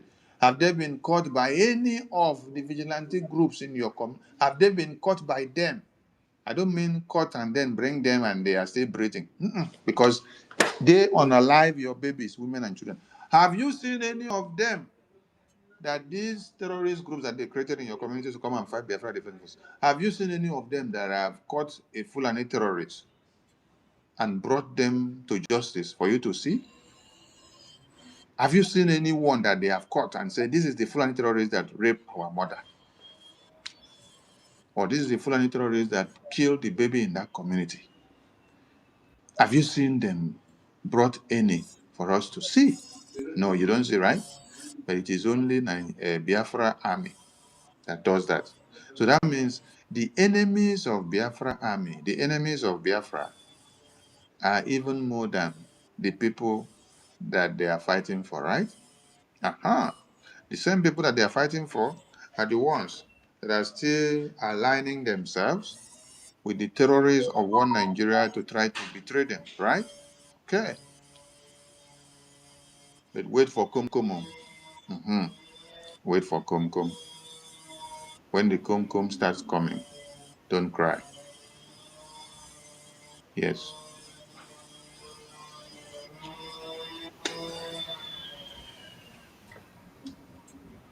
Because cats, where they outside, they don't know road reach inside my bedroom.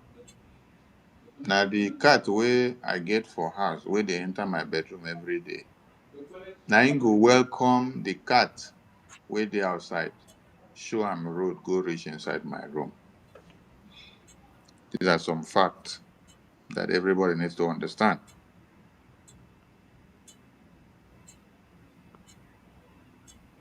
So, for those of you that are not ready for what is coming, please, I'm just advising everybody now to be resilient, to be very strong, and to be ready to face more attacks. More propaganda and blackmail and slander are coming.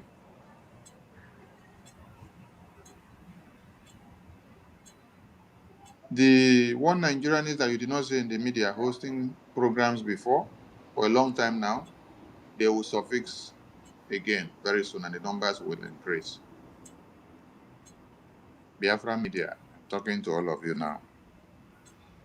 Want everybody to be ready for what is going to come because they are already showing their heads. And I want to remind you that the attacks have to come against your Ejema, your Eje, to support the freedom of Biafra. The attack has to come against the BDF, the Biafra Defense Forces. They understand very well that these are the lifeline of Biafra resistance. They understand very well that these are the lifeline of Biafra existence. So, this is where all the splinter groups that have arisen recently in the name of accountability. Yes. The only thing that they have come up with has been finance. Yes. They have to go attacking finance, attacking everything finance. And they know the implications. Musa told us all that to destroy Biafra of this our own time, you need to destroy the finance. And that it is very critical that you destroy the finance. They have tried to destroy the finance since November when our PM was detained. And we resisted them so far. Now we just saw that they have embarked on a massive campaign. For the past 2 weeks now, there's been a massive campaign against the Biafra Defense Forces and against our finance as well. So I am calling on all Biafrans to identify the element that has been posed as a threat. As you identify, you need to understand the solution. The solution is resistance. Yes. The solution is persistency. The solution is consistency. The solution is brainstorming. The solution is agility.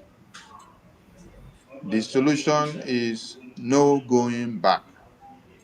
The solution is to stand your ground and be ready for the tough times that are coming with good result that we will be putting on the table. So, do not be carried away by anything that you'll be seeing in the media going forward. A lot of attacks are going to come. I just want all of you to have it recorded down so that when you sleep and wake up and you see it, you don't start calling uh, me on phone and say, "Oh, what is this? Oh, I want to have BPO. I want to have IP. I want to have PP." No, don't start having any PP. Just go back and then listen to this broadcast of today that I told you that we are going to face more attacks and that you should be ready for all of them because we have stood our ground and have not allowed the template that was given to us to be destroyed. That is why we don't expect them also to go back to sleep. They have to do something. Since when they heard that we made public the deal of BRJ on Biafra to US government, since we made it public, they have intensified their own fight, both in the media, both in ground zero. They even go as far as using your fellow brothers and sisters in Biafraland to stage manage many things and to give them new groups of security, give them weapons, and then tell them to go from house to house searches looking for Biafrans that are loyal to BRJ. Every Biafran is loyal to BRJ because BRJ is the only government that speaks for the interests of Biafran people. But when they want to massacre you, they come with that ideology. It wasn't up to a week. We also unveiled, no, the US Congress unveiled the congressional testimony that we submitted to the US Congress against Nigeria and against Finland to sanction them for kidnapping our leaders and detaining them respectively.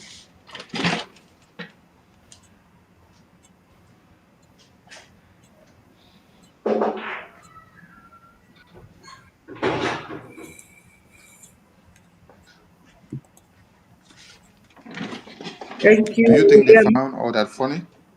No. I want everybody to understand that we are in war. Physical, psychological, mental, media, and otherwise. They will use many of you that are weak to fulfill some mandate against Biafra. It's time to brainstorm. It's time to stand very strong. Yes,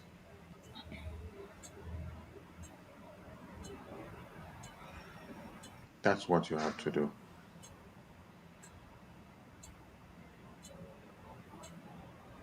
I'm calling on all of you.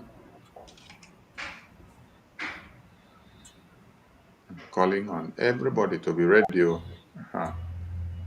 The time we are in is going to be tough. But a good question you should go and ask everyone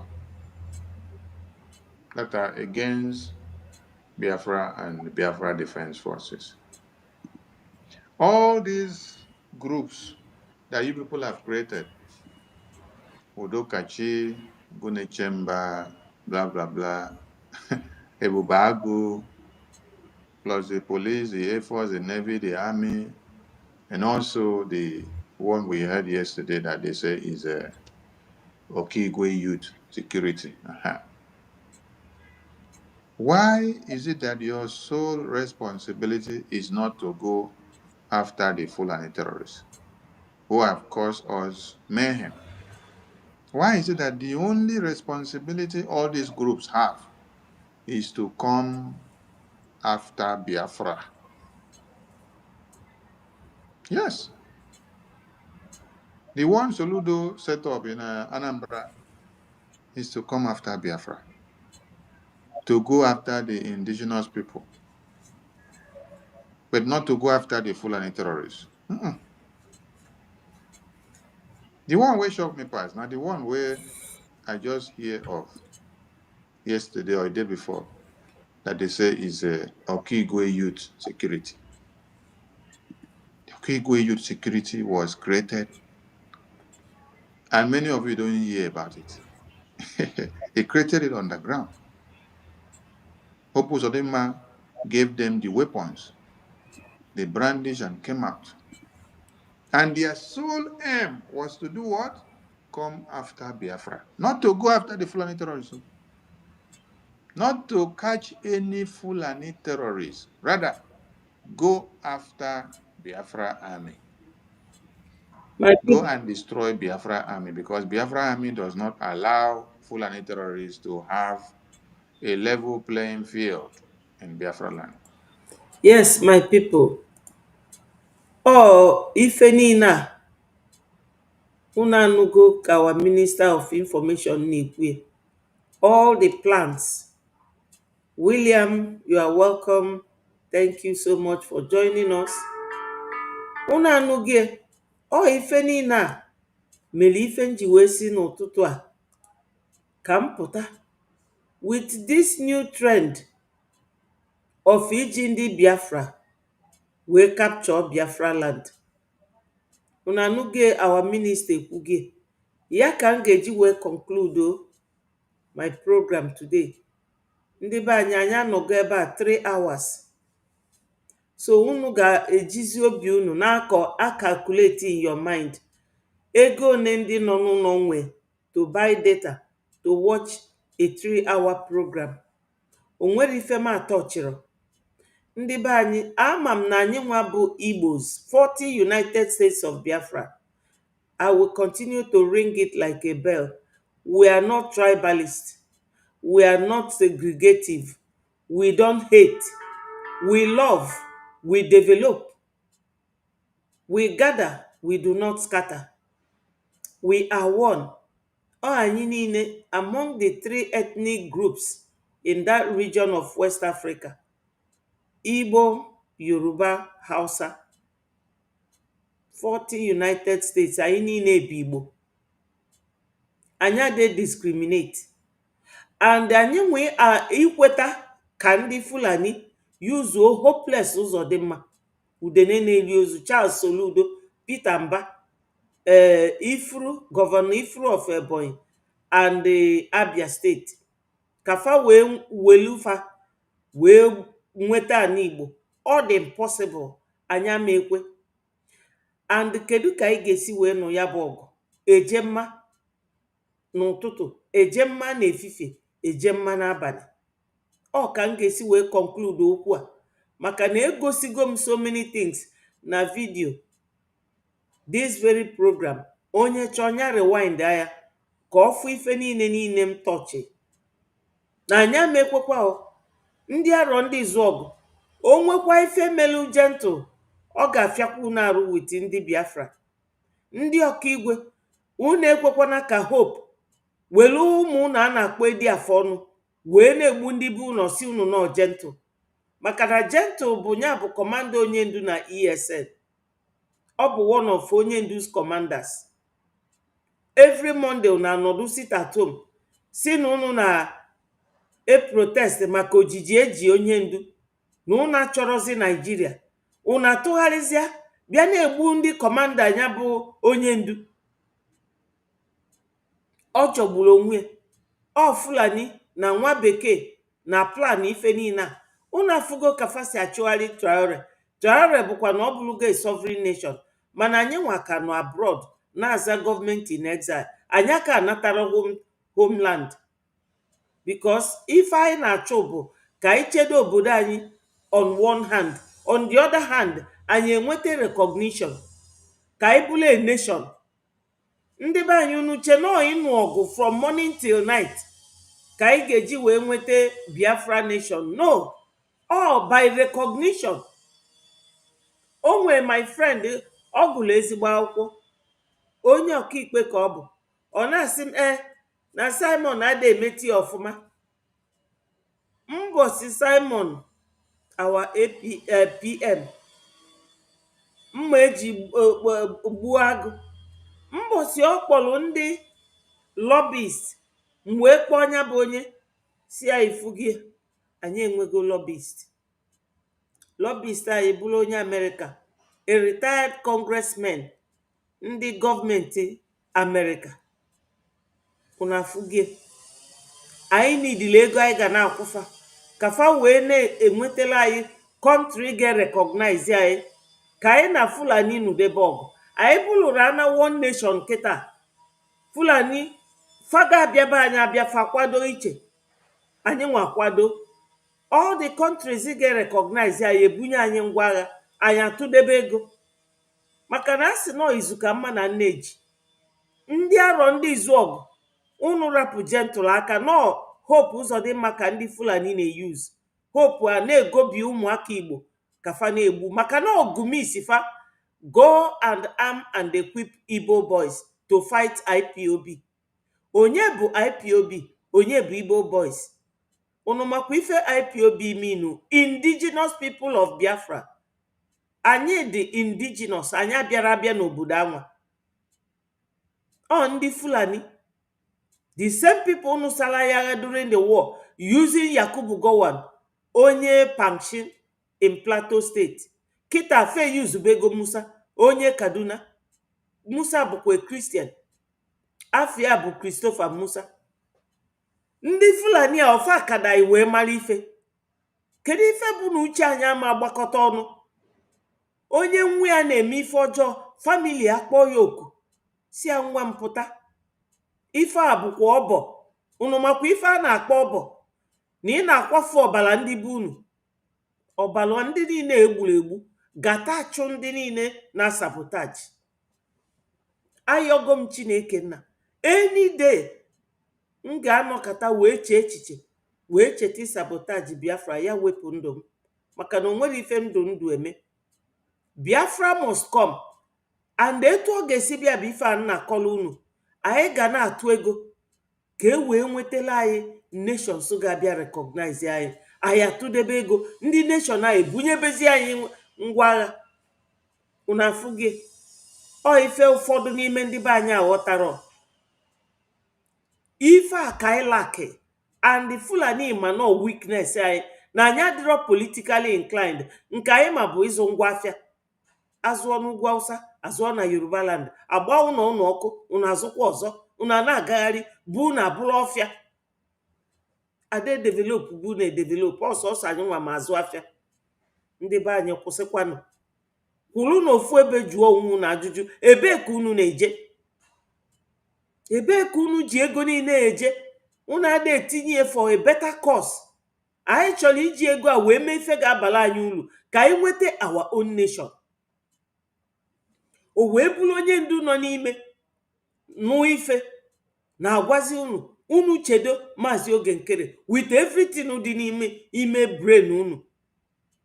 Then ndị ya bụ Oge Nkere na support ka unu chọziri ije na-egbu for ndị Fulani. Mana gọvanọ ndị Fulani na-ego egbe na-enye ụmụ youth fa sifafa wee chelu ndị terrorist. Ụzọ dị mma na-egozi ndị nke anyị fagbube ndị na-echebe anyị. Unu afụgie na ọdabara. Anyị enwego ndị Biafra Liberation Army. Anyị nidiro eni ọkaigwe youth again. Ọkaigwe youth na-eme nke fa na-eme, fa weli echedobe fa. Ọ bụrụ ije chọọ our gallant men fa ga na-egbu. So my people, Ejemma is the only way out. Ejemma bụ afọ ego anyị. Ma ọ bụ na unu aghọtara, ọ ego ndị nna nna anyị yuzu, ọ ego onye ndu kwuru nọ ife anyị ga-eyuzu. PM wee pụta wee tinye into very good cause ka ọ na-abala anyị uru. My people, ọkwa ụkpa na okpoko gburu, ọkwa ntị chilie. Kịta anụnwa lotekwanụ mgbe onye ndu na-agwa unu daalụ. Onye ndu na-agwa unu na ndị a na-abịa, na ndị a na-abịa. Unu na-elo na-egwu. Kịta afa juzile everywhere. Gumi si na afa dị 900 and something million. Maka na African president fa care for ụmụnne fa. That's why fa ji allow ndị be fa wee na-abịa na-egbu ndị be anyị. Na nke anwa ga-abụ a topic for another day. African leaders, a topic for another day, because ọ dị mkpa na agwala all these presidents Africa okwu ka fa jide ndị be fa na-abịa na-egbu ndị be anyị. That is another massive topic m ga-eweta for another day. Daalụ. Daalụ ikuku na daalụ. Daalụ nwanne m. Etu a ka ọ ga-adị nọ. Ekwusikwa m ife m na-ekwu. Aga m arapụ unu ebe a so that ka ndị be anyị nọ n'ụlọ wee nwee ike, unu na-aghọta, ka fa wee nwee ike wee na-watch ife a with their data, mana ọ dadị m ka m kwụsị, mana onye akụkọ nwenatala ebe ọ ga-elu ọ kwụsị. I love you all and I say, my people, all hail Biafra, peace, progress, unity and equity. Unity, unity, unity. Anyị ga-ejikọ ọnụ arọ ndị izu ọgụ. Do not fight gentle. Ọkaigwe, leave gentle alone. Ọ bụrụ gentle bụ nsogbu unu. Nsogbu unu bụ ndị Fulani. Fa na-eyuzu Hope Uzodimma. Unu nụkwa ife ahụ ka ọ dịlụ ndị be anyị mma. Onye ndị ilo gbara gburugburu na-eche ndụ ya nche mgbe niile. Ụmụ Biafra, unu alarụkwa n'ụla. Unu alarụkwa n'ụla. Ndewo Chloe. Daalụ. Ka unu mee. Daalụ. Thank you. Ka ọ dịnụ my people. Daalụnụ. I love you all. Look, massive love for Biafra. All must hail Biafra. Bye from here. 3 hours now.